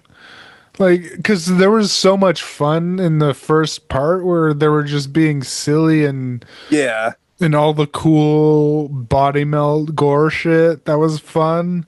But then there was just like this tragic backstory of this main character like betraying his best friend because he loved his girlfriend. And it's like, what the fuck are we doing? This is like this straight up body melt horror movie. You don't need to tell us this dumb love story. I didn't understand what they were trying to do with that, Yeah. So eventually at the end, the stripper has superpowers for sure. Yeah. Like she turns into an anime character basically. Yeah, totally. And there's definitely anime references pulled in, because at first we do realize in the beginning that like static, like radio static that you get like hurt them, and like she turned on the car that she was gonna escape from, and it was like, it hurt her, but so she turned it off, but then somehow she absorbed the power of the static, so now she can shoot electricity and static that was weird. At the bad aliens. And I'm like, okay, why not, I guess. And the main guy, he got infected, and he was like, sorry, I'm dead now. And he has a little heart-to-heart with the jacket dude, and he was like, she never told me that any of that stuff she told you, and she let you do the assisted death. The S word. Yeah, she let you do the assisted murder of her I don't know how much we can say on YouTube. Yeah, it's really hard to say. YouTube's rules keep changing. Yeah. Sorry. So euthanasia. That's a medical term. Okay, yes. There you go. Euthanasia. But she never asked me, and I was her boyfriend, so she loved you more. And they were both dying. Yeah. As aliens. Right. Which confused me now, because yeah, because now it's like, are the aliens supposed to be tragic too? I mean, I just wondered why the main character couldn't get healed. Yeah, he healed the stripper. Yeah, I didn't really understand that. It was sort of didn't really feel like it had a whole lot of logic. Really, logic went out the window at this point, I think. Yeah, basically, it just kind of turned into a soap opera, Because he healed the stripper with a clothes hanger and some electric wires from a radio. But she had superpowers. I don't know why she couldn't clothes hanger his face, because he had face boils. Clothes hanger his face boils and just blast him with your electric powers. That should be able to save him. That's what I was ready for. So that's what I thought was gonna happen, but no, he just kind of died with his buddy that he loved. He didn't love his buddy. He loved his buddy's girlfriend, and then and then that's kind of just it, basically. Yeah, the film just sort of wraps up. That's it. Pretty quick. Yeah. It's just kind of, and then there's the credits and. Yeah. It felt a little anticlimactic, because suddenly it's what the heck are we supposed to do with all these tragedies? It's I don't know. Yeah, and it makes point to say oh, it's probably happening all around the world. Right. In the DJ station, yeah. There was a television program. Oh, I will say there were cute little intersperses of cat TV.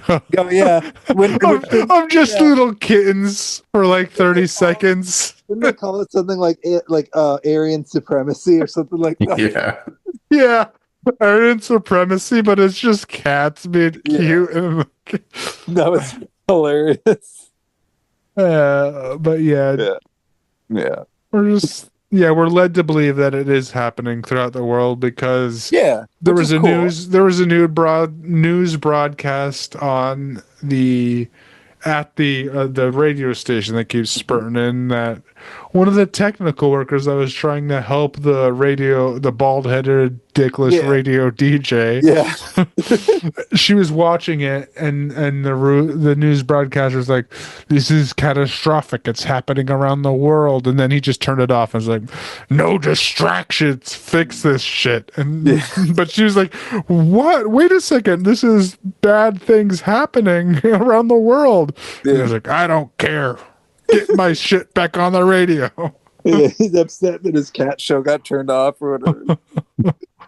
Oh my god. Yeah, it's some goofy madness. Goofy. That's the way I would. It's goofy. Yeah. And if you can handle some body melt horror, it's fun. Yeah. And also a lot of un-PC humor and a lot of perverted jokes and stuff, Yeah. I mean, there's a lot of that, but yeah. I'd say I liked it a lot, but it's no Convent. You remember that movie? So I think it's the one I chose for, I want to say the Coolio episode, or was it? Yeah, the rapper one. Yeah. Yeah.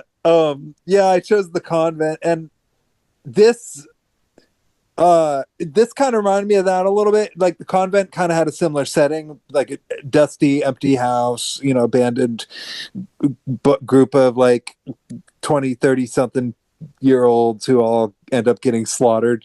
I think in that one, that's the one that started with all the nuns getting shotgunned. It's kind of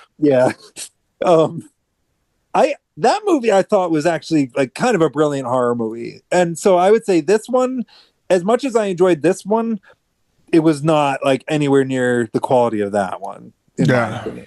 So, but I still enjoyed it. Alienween, and I'd give it probably a solid 3.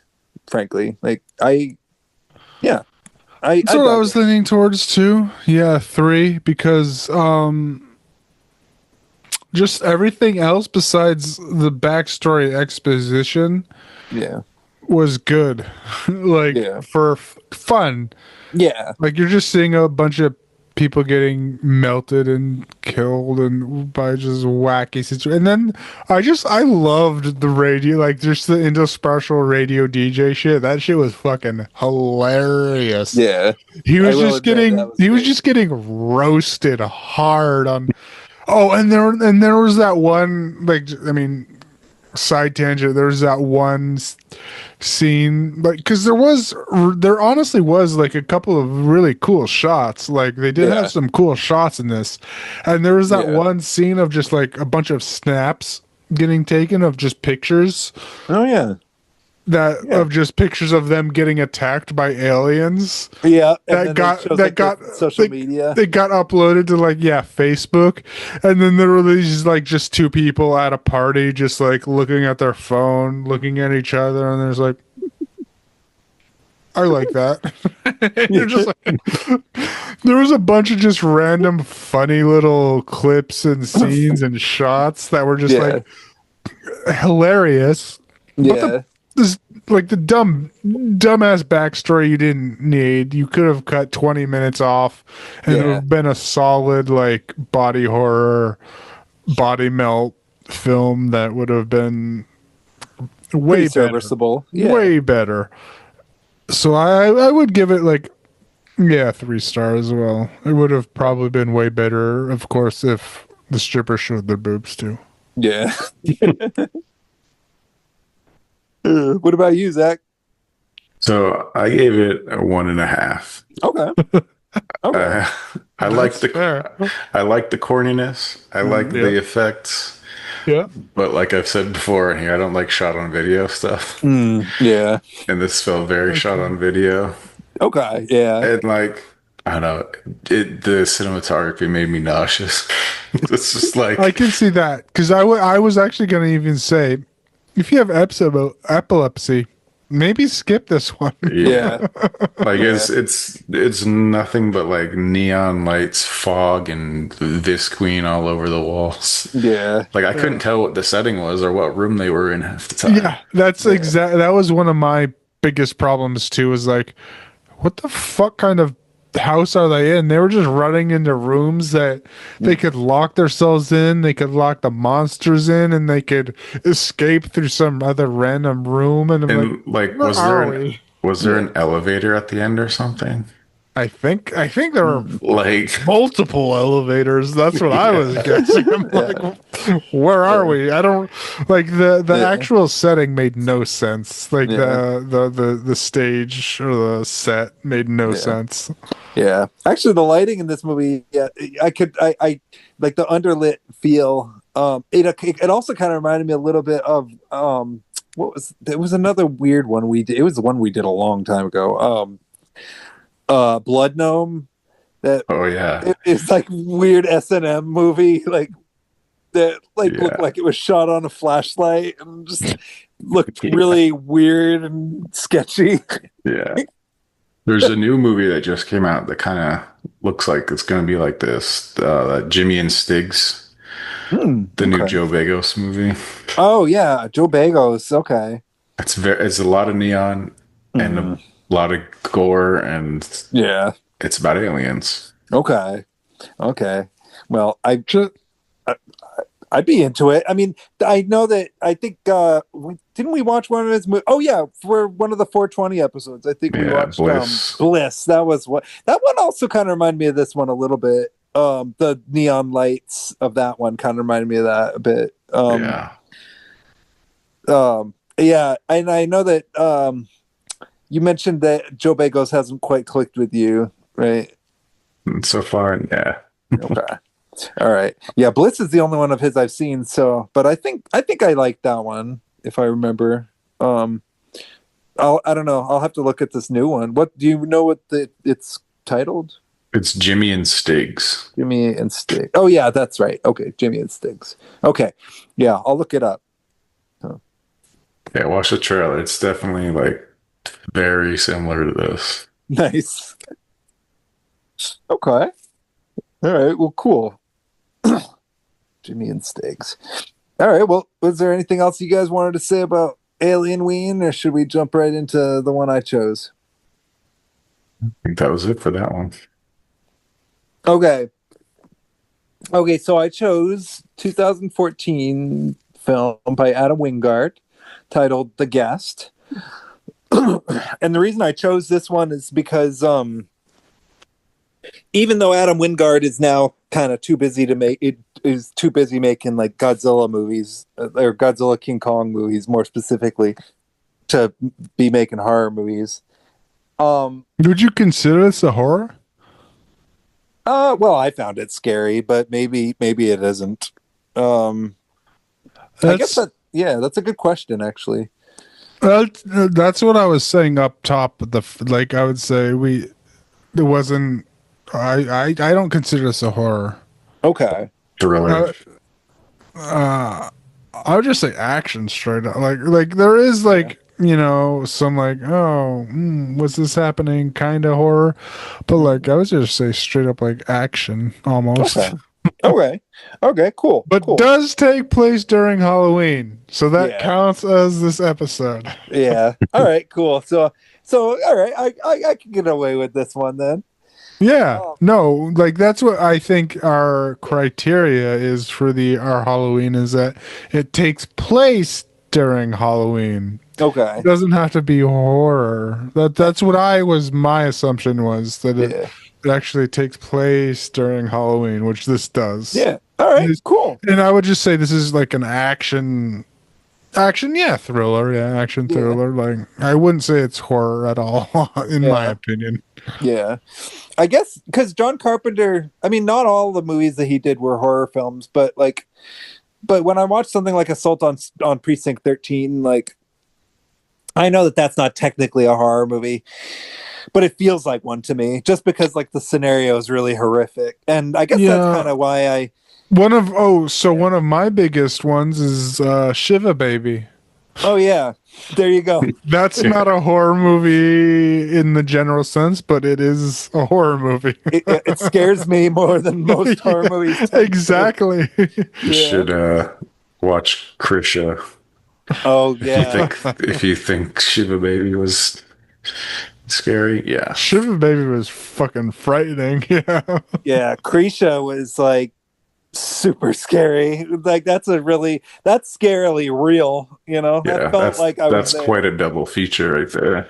Oh man, yeah, Shiva Baby and Krisha. I would walk away feeling dazed and confused after those, I think. Yeah. So yeah, Adam Wingard though. Okay, so I guess The Guest doesn't technically count as a horror movie, but he has made horror films. He made I haven't seen Your Next, although I know some people like that one. It's pretty good.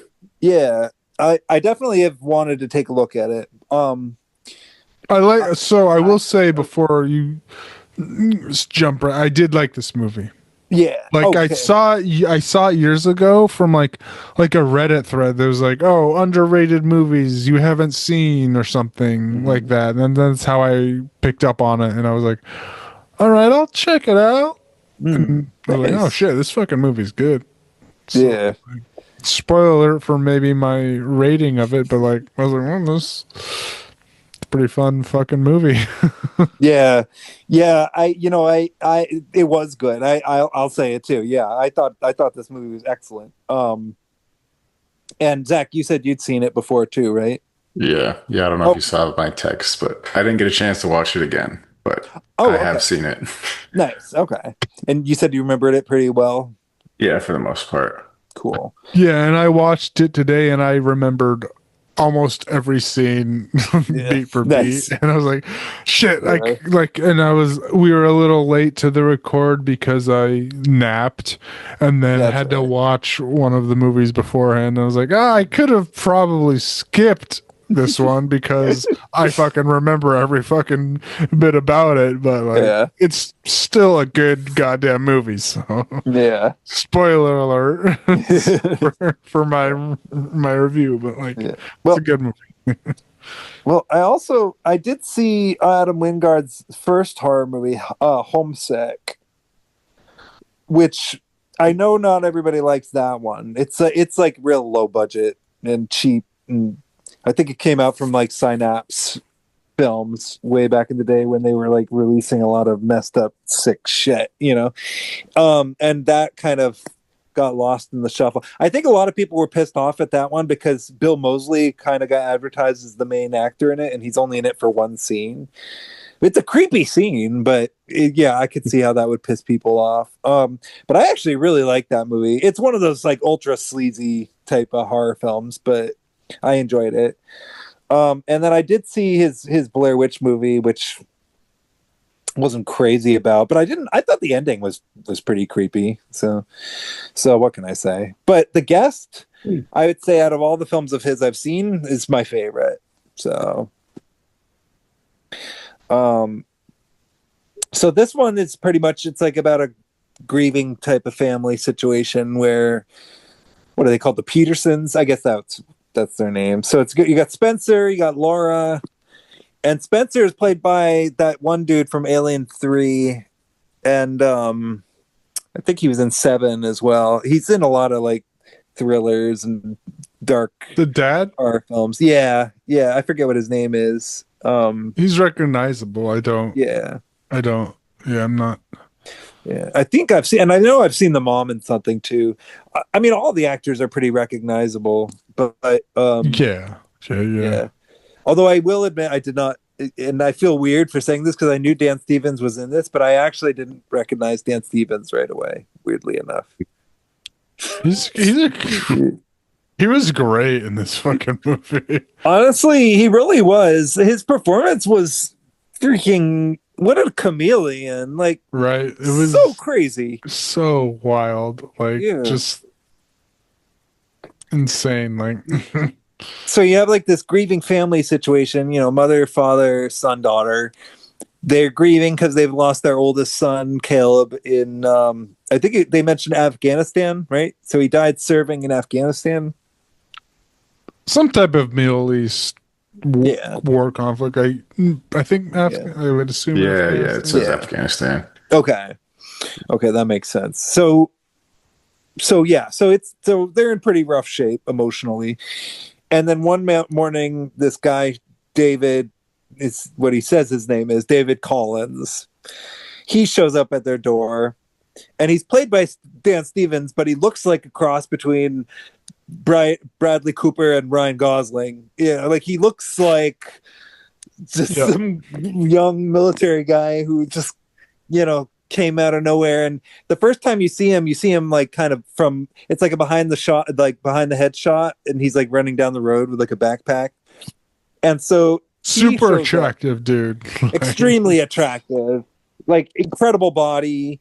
And just the way he talks, he's like very articulate and warm, and just like the type of person who, like, he just looks like somebody who people would feel safe around. Could easily be influenced by, and that's like what he went like. That's what he was.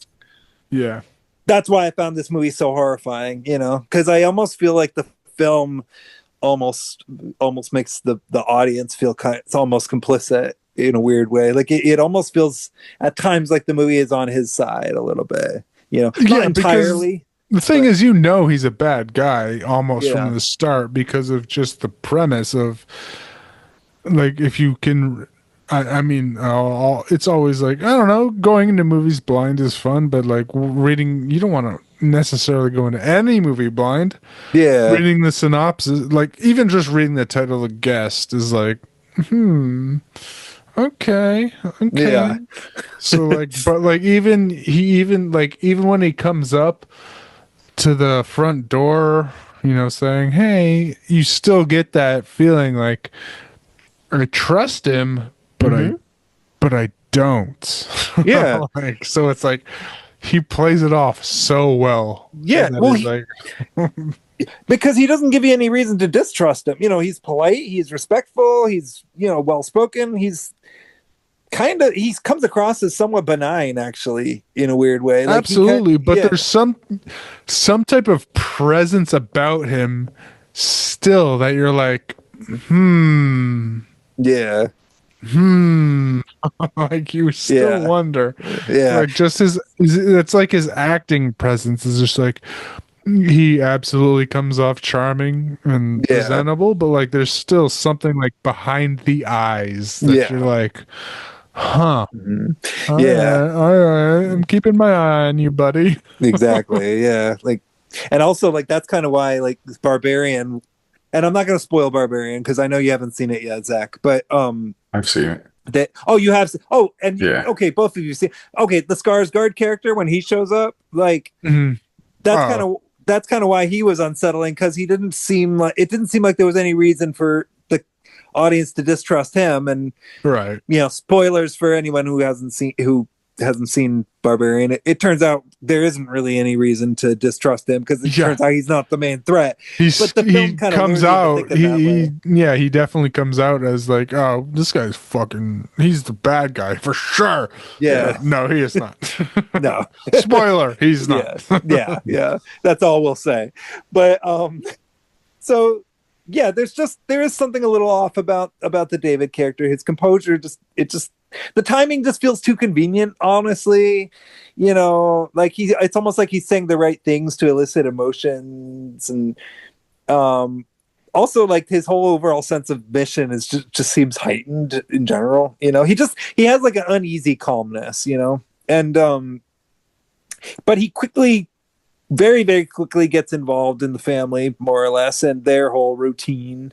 The dad, I mean, even though the dad does express reluctance sort of in the background a little bit, again, like all it takes is, just a few beers and it's all, they're buddy, That's all it takes for anyone. Yeah, pretty much, Just a drinking buddy. Yeah. And, the sister, she's relatively resistant. Yeah. Excuse me, to his charms. There is a moment after he comes out of the shower where she like takes a pause. It's like, oh, look at those abs. Yeah. But she manages to kind of, I don't know, eventually she kind of starts getting in. She starts figuring things out, and her character actually ends up in some ways being the smartest character in the film, although then you have the brother character who is very clearly in a very desperate state, of depression, which is understandable because his brother is dead and his parents are probably pretty absent, and also he's getting bullied at school, and so he doesn't want to pile that on, and so David, he pretty much immediately sets his sights on him and starts the whole process there of manipulation and which of course these are the parts of the film though I also thought were tinged with kind of the most ambiguity, because it almost seemed like the film was trying to kind of indicate that David was on a weird level good for Luke. But then eventually that does dissolve. I mean, everything eventually dissolves. But so what I always found, like the first time I watched it, and then also this time I watched.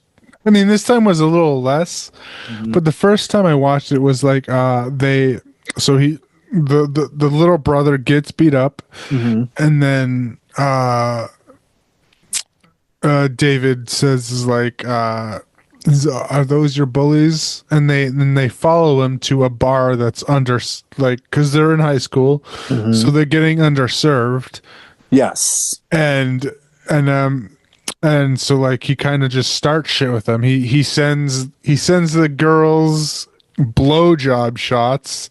Yeah, and then he sends the guys their cosmopolitans, which is. Right. I assume a girly drink. I don't really know what a cosmopolitan is. Neither do I. But I gather it's a girly drink. Yeah. And then they splash him with like a fireball, right?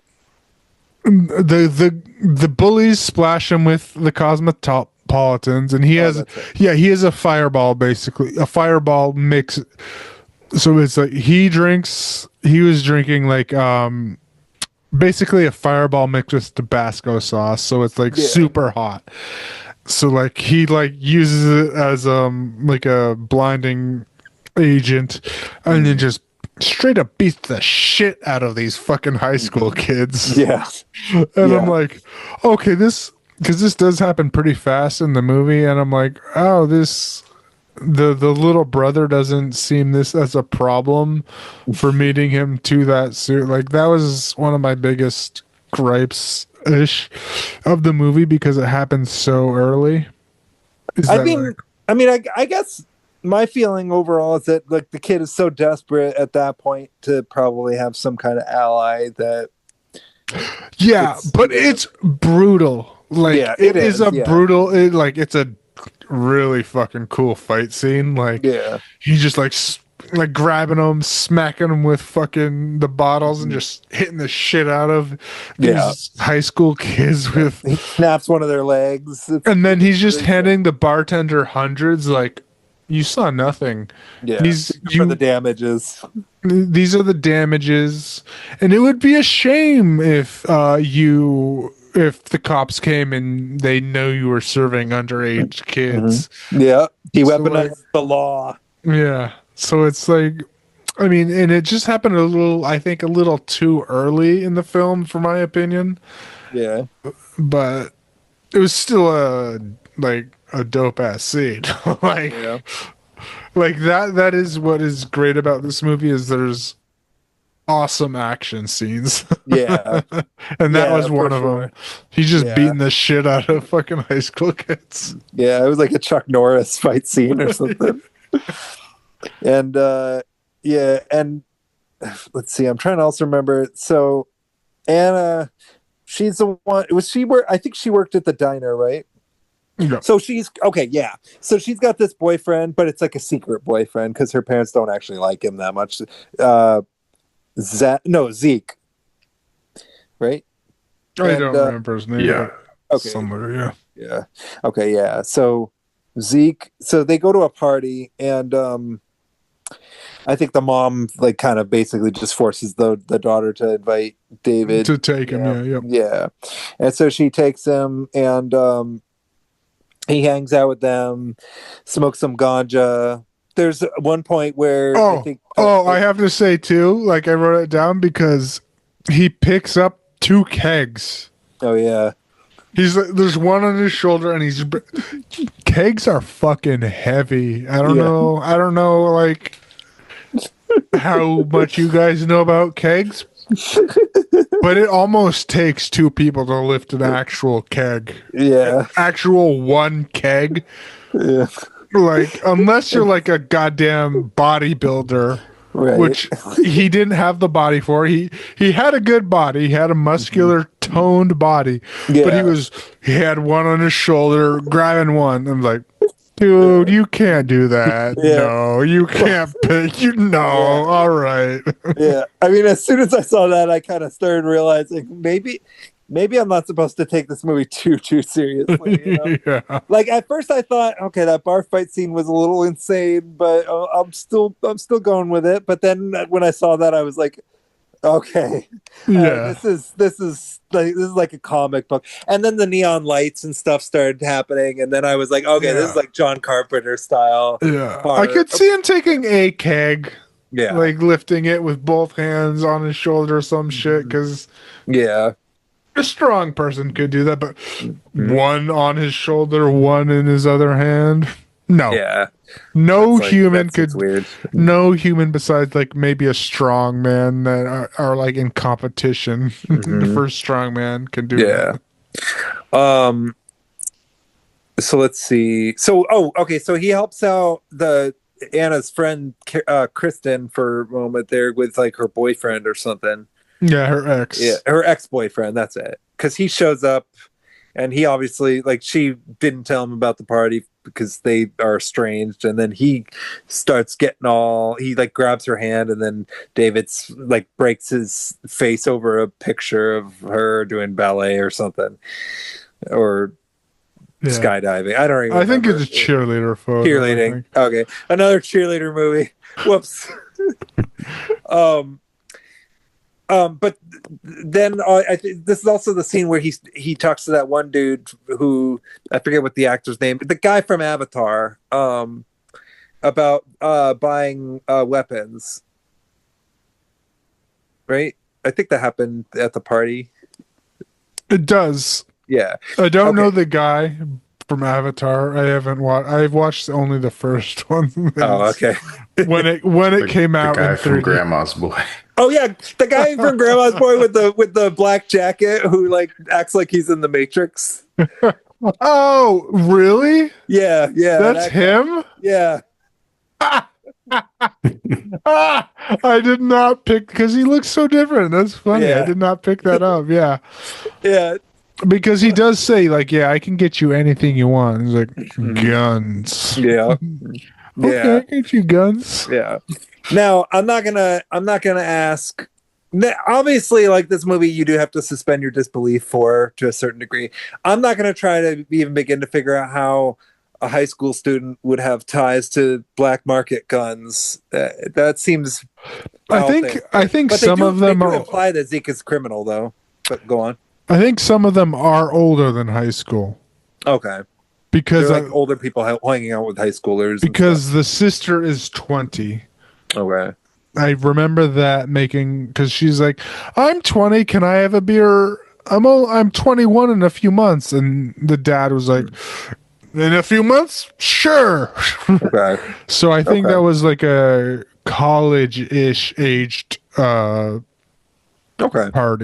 All right, that makes sense. I guess I'm getting some bleed over from all the stuff going on with the little brother, So yeah, the little brother complicates things. Yeah, but it does seem though, like even though there's all this stuff going on with like the Anna and all this other stuff, he is still kind of bonding with the brother, and like there's this whole thing about like self-defense, and he like gives him his knife and all this stuff, and he does bang the girl that he.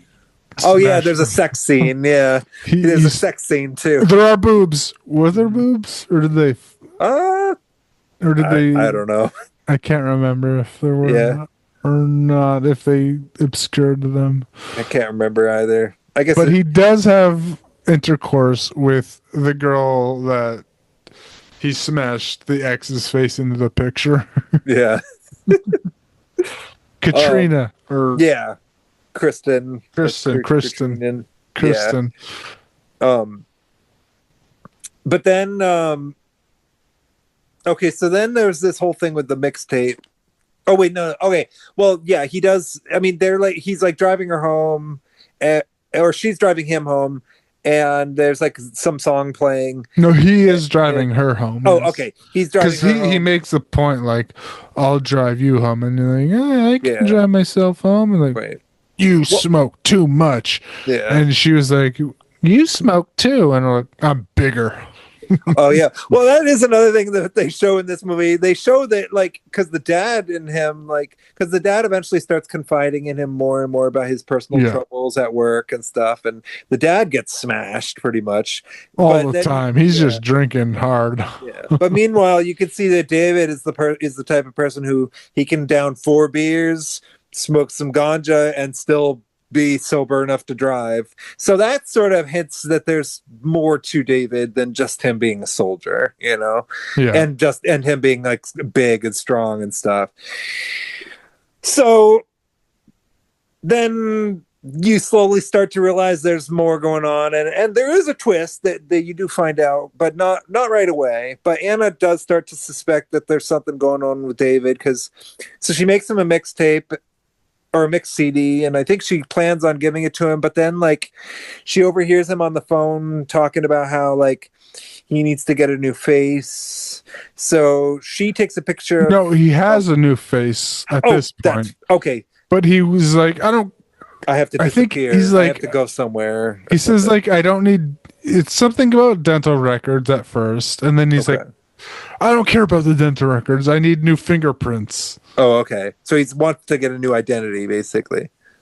So I will say, like, just right here and now, this movie is a big plot hole filled fucking. It's huge plot holes all throughout. yeah. Just like a giant plot hole movie.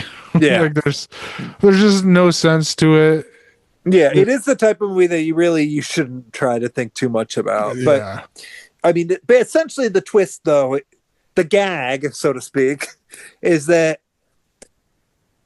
so there's like a member of the KPG who she ends up, from what I understand, like reporting to, like trying to figure out like who David is, and she gets in contact with.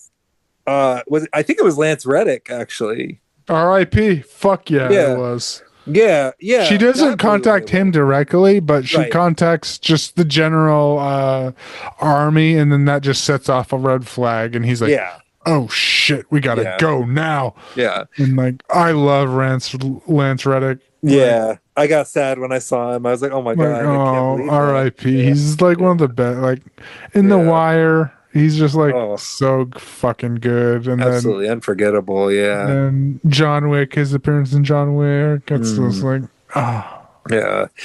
Too soon. He's so good. He's so good. He is. And he's good in this. And he doesn't even have anything to do really, but he's great. Yeah. But the gag is, turns out that David was part of a secret military program, and that he was someone who was given neurological programming. So they re-sculpted his brain and turned him into a super soldier. And like a Jason Bourne. Yeah. Loyal, lethal, and conditioned to pretty much be autistically devoted to whatever mission he is on. Like just a robot, basically. Yeah. It's a pretty insane twist. I thought that they were going to go with like the traumatized, crazy person angle. I didn't realize they were going to actually go all Michael Myers, like with like Michael Myers, like killing machine type of deal. Like pretty soon after you find this out, things escalate really fast because the whole thing with the drug deal or the gun deal, he shows up, gets the guns, and then actually he just basically takes everybody out. He takes out both the arms dealer and his friend. It's also implied that he slaughters his dad's not his dad, but Caleb's dad's the father of the family. So he has some grief at work over somebody getting an authoritative position, and it's implied that David had murdered him and his wife, and disguised it to make it look like they killed them. They removed themselves. Can't say that. Yeah, they decided to remove themselves from the equation. Yes. Of the world. But that makes their dad the manager, that promotes their dad. Yeah. So like, good for him. So this is, I mean, we can keep going, but this is all like so plot holy. But like we can keep going. Yeah, I mean it does. Yeah, like I said, everything escalates really fast. The brother actually does manage to figure out, because the sister takes a picture of his burner phone, of the contacts on his burner phone, and her brother ends up finding out that it's the number to a plastic surgeon from like Florida or something. But the thing is, though, the brother has developed a bond already with David, and so now like the brother is actually kind of more into the idea of kind of like trying to be supportive of David a little bit, and he doesn't give a fuck. Yeah, that's the thing, is like the brother's like, so I know about this, and I know that you probably killed my dad's boss, and I know all of this shit that you probably did, but I don't care. We're friends. I'm like, I mean, it's fucked up. It's dark. It's weird. But you know, I think the movie at that point, I mean, at the beginning of the movie, is trying to kind of make you almost feel like the brother in a weird way, because somehow the character, even though there is something wrong, you also don't mind the presence of him. You know, it's kind of like it's almost like he's an acceptable antagonist, you know, or an acceptable anti-type character. Yeah. You know, so that's kind of why I guess I was able to buy it, even though, you know, from an outside point of view, I think in reality, more than likely a kid would probably be terrified at this point of what this guy's capable of. Yeah. And really that's the way this kid should react, you know. I mean, that's the thing that what I meant in earlier is like he's at smart the bar enough. at the bar scene, I would have, that's what I would like, if I would have been like, this fucking guy is crazy. Yeah, he like, knows what he's capable of. Yeah. Like, I don't want to hang out with this motherfucker. Yeah. Like, yeah, you beat the shit out of my bullies, but I'm like, you beat the shit out of my bullies. Like, not even just like knocked them around, pushed them around. You like smashed bottles on their face, broke pool sticks on. Like, you just like, and then you paid off the bartender with hundreds of dollars. Like, okay. Yeah. I'm like, all right. And that's early in the movie. And I'm like, it was messed up. He literally saw him pull a full-on ninth configuration and didn't care. Yeah. So who knows? But and then he also pretty much lets David catch wind of the fact that Anna had more than likely told Kristen about what she found out about David and everything. Yeah. And so the bodies start piling up. The KPG show up at the house, and that's pretty much when basically everybody starts dying. David pretty much makes mincemeat of all of them, kills the mom, kills the dad, steals the car. I mean, obviously it's more complicated than that, but he kind of does it very effortlessly. That's another thing that's really messed up about this movie, is that he kind of lures everybody in again and again into these situations where he can kill them. He Anton Chigurhs them, essentially, you know? And it's creepy. And then he goes to the diner, blows everybody up. Actually, that if I did have one criticism of this film, that diner looked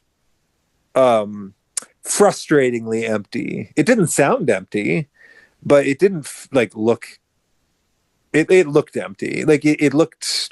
I don't know. It looked like she was like only one person in there, pretty much. I mean, there were definitely a few. Yeah, but the thing that Reddick said was like, so he's now so like this is where it all blew up in my face, is like where I don't really understand the plot. Yeah. Is that so now that he knows he's figured out, he has to cut all loose ends. Yeah. So like he's shot like HAL 9000 or something, you know. He shot the girl just right there, so everyone in the diner saw. So now he has to kill everyone in the diner. Mm-hmm. Yeah, he blows everyone up with grenades. Yeah. And I'll get back to it when we get to the end, because I do have like just huge plot holes that don't make any goddamn sense. Yeah. That makes sense. Yeah. Let's see. So Dave. Oh, all right. So one part I forgot to mention is, so David's been teaching the kid self-defense, right? And Luke actually ends up beating up one of his bullies after the bully starts antagonizing him and calling him the F slur, and which it's never made clear whether or not the brother is actually gay, but David actually, again, kind of like what he did at the bar, he sort of turns the tables on the school and says, okay, well, Luke is gay, so you aren't protecting him from a hate crime, you know. So basically, because of that, instead of getting expelled due to their no tolerance policy. Instead, he just gets a month's worth of detention. Yeah. He's like, oh, so this is a hate crime? So we're going to call our lawyers and sue you. Yeah. And the mom kind of lets him do it, which is like, I guess it's just maybe the one way I guess one could excuse it is maybe just the family is just that deep in grief over Caleb. Like maybe Caleb really was like the ultimate golden child who did nothing wrong and was perfect. And maybe I would say she was just surprised, like, oh shit, you can do this? Like, and like, I think he was probably bluffing. Yeah, in general, and like, and because I think he gave her glances, like, like, I think he was just kind of like just threatening, like hollow threats, but like things that would scare a principal. Like, we're gonna sue you because you are discriminating a homosexual with hate crime. So this is gonna happen. We're gonna do it. It's gonna go on. I was like, no, please, because they were walking out. And he's like, wait, no, please. We're gonna. How does after school detention sound? And it's like, okay, that's good. That sounds fair. But this guy, he's a robot. He knows he knows the ins and outs of the law. You know, he's like a walking AI machine. Terrifying, you know?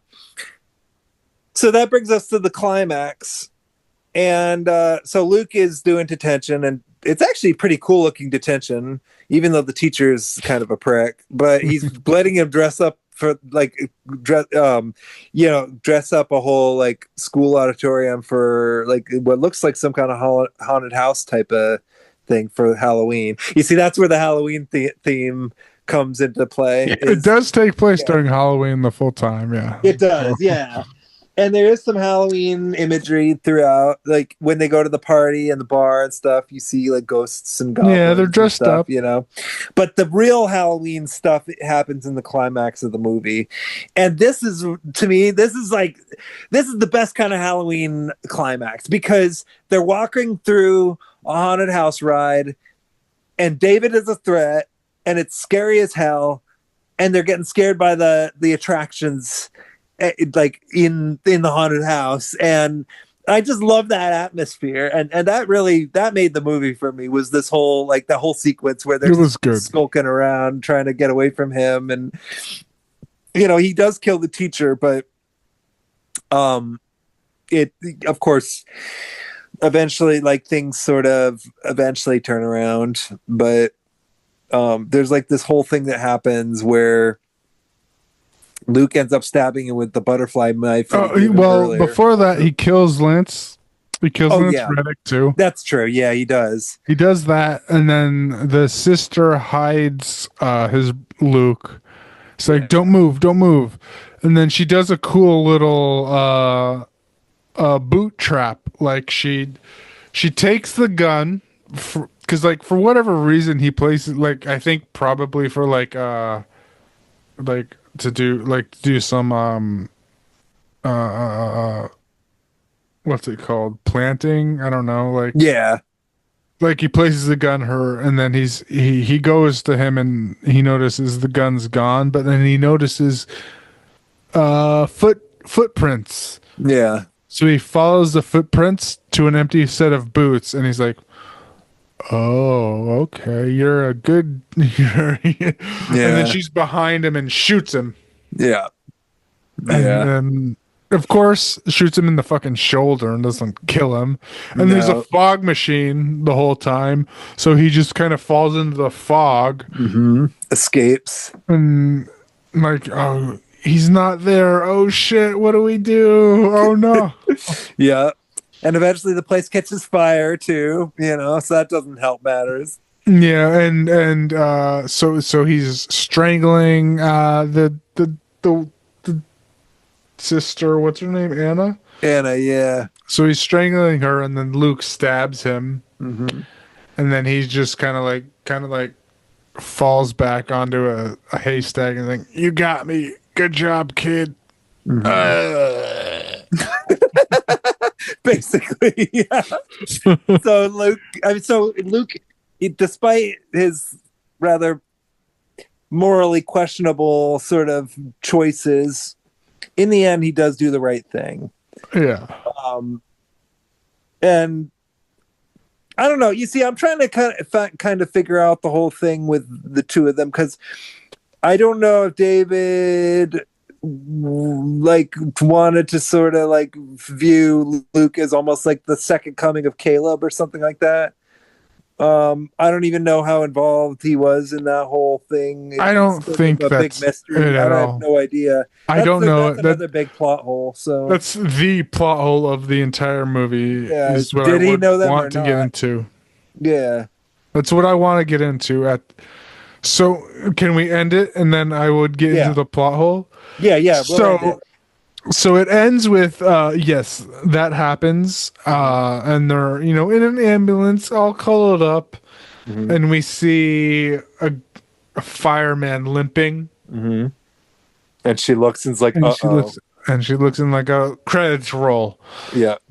But here's a whole goddamn plot hole for me. Yeah, go for it. Its entire plot hole of the fucking movie is like. So he's this kind of secret.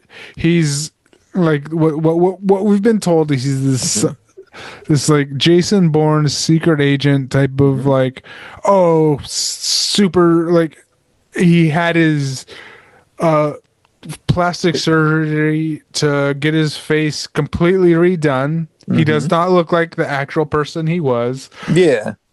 But he made himself look to like a person in his squad. Why? Why not just make yourself look like a completely fucking random person if that's your actual like goal, to be completely unseen, be a silent, mercenary detective? Right. So and then why does he go to these people's house? Why does he actually go like Lance Reddick says, so like, okay, now he's clearing up these loose ends. He didn't have to go to these people. Like, they thought her son was dead. They had no idea of this plot, but he goes to them, helps them out, does all of this shit.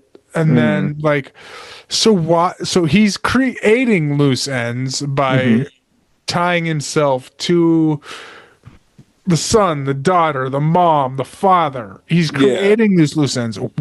Why? Like, he could have, with this plastic surgeon, created a new face that doesn't look like any of the people in that squad. Yeah. And gone completely MIA, because he was completely MIA with even this face that was in that squad. Why does he go back to these people? Well, that's the thing, because it's like, on the surface, it's almost like he's following Caleb's wish to check on his family, but the truth is that because of his conditioning, so it's like his conditioning is making him specifically seek out missions of protection and closure, and so it's almost like his programming can't rest because he constantly needs an objective. He's like a snake eating his own tail, and he's constantly needing a family to serve. And so psychologically, it's almost like, I guess the Petersons, like the whole family is almost like, it's like the last sort of human connection that he has to Caleb.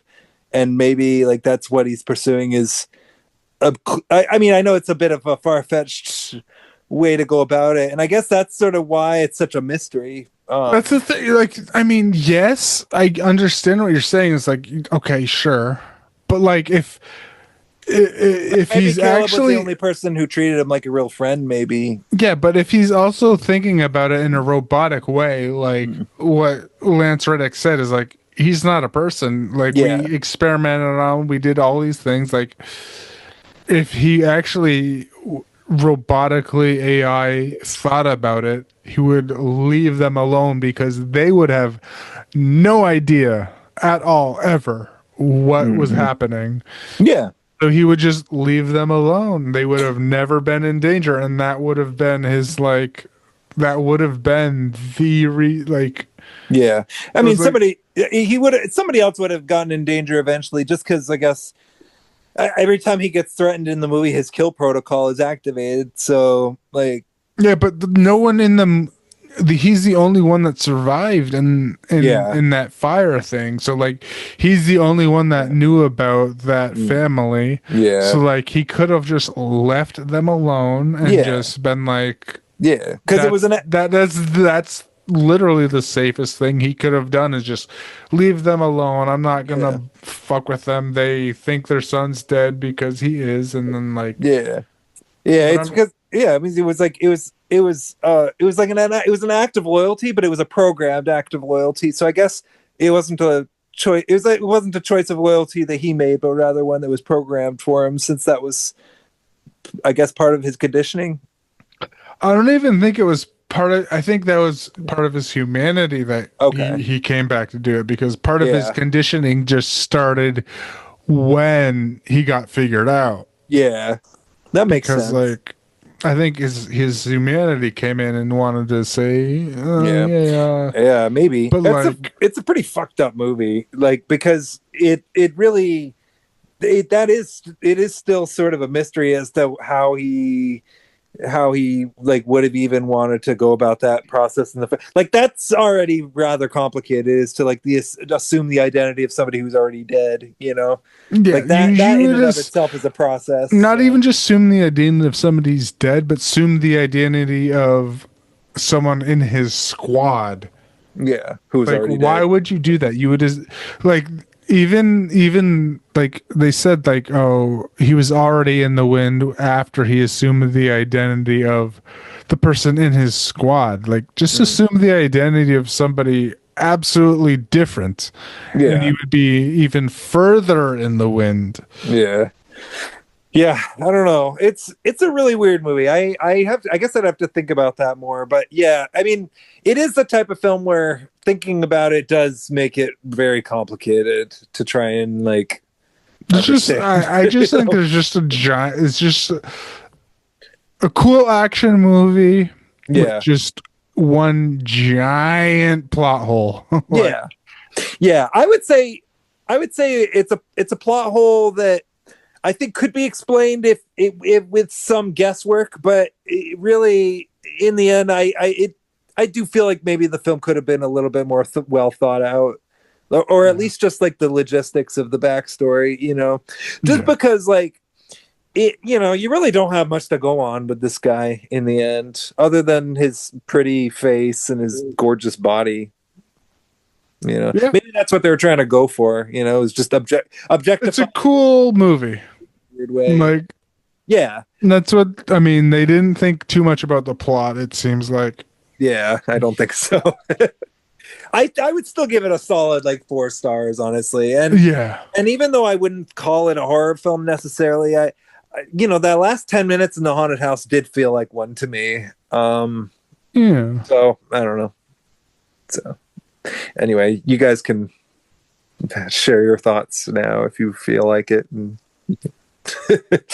But those are my thoughts on The Guest. As a first-time viewer of this film, I loved it. This is my second time seeing it, and it still does. It like that. Just whole thing does confuse me about him doing anything that, like, he didn't need to go to this family. At all. Like, he was like, if he was programmed to, like, because they said he was like, a government program, like a Jason Bourne thing, like, you're just making shit messier for you. Don't do that. Just assume a complete, because he had obviously a plastic surgeon that could make a face that looked completely different. So just make a random ass face and then go into hiding. But like, why did he come back to this family and then make loose ends that he would have had to tie up? So it's like, it's just a giant plot hole in the entire plot of the movie. But the action scenes were cool. Everything else about it was really cool. I'd give it like 3.5 stars, just because Yeah. like everything about it was cool, but the plot was just stupid. There's just a giant plot hole that did not make sense to me at all.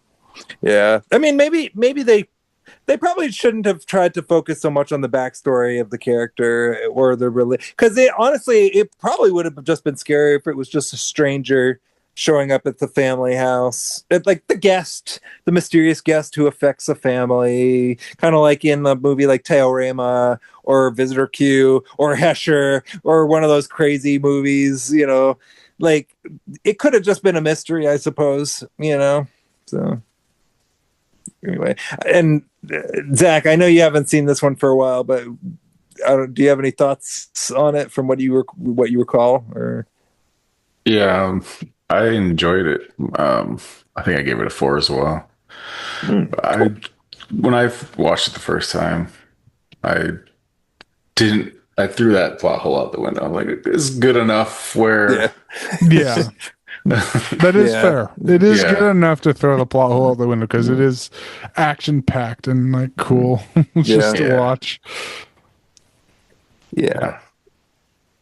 Also, I will say, pretty much right immediately once you find out that twist, that's essentially when the film dissolves into just action set piece after action set piece, and you don't even really have a chance to stop and think about like the implications of what's going on or anything. Like the film is a mood piece. It's really not trying to kind of dwell on things too much, I don't think, but I would imagine if I were watching this for the second time, maybe little things like that would stick out to me more, so who knows, but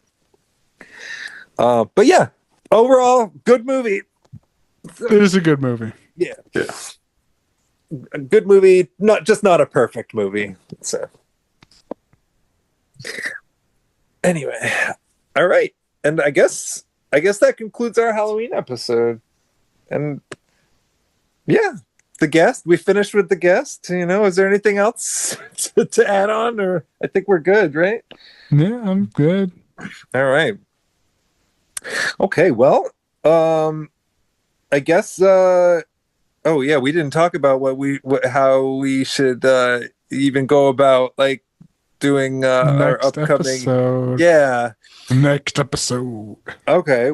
Well, I guess before I talk about it, do you guys have any movies chosen for it? Or I chose the one. I already told you. I think I chose the one I'm gonna do. Yeah. Okay.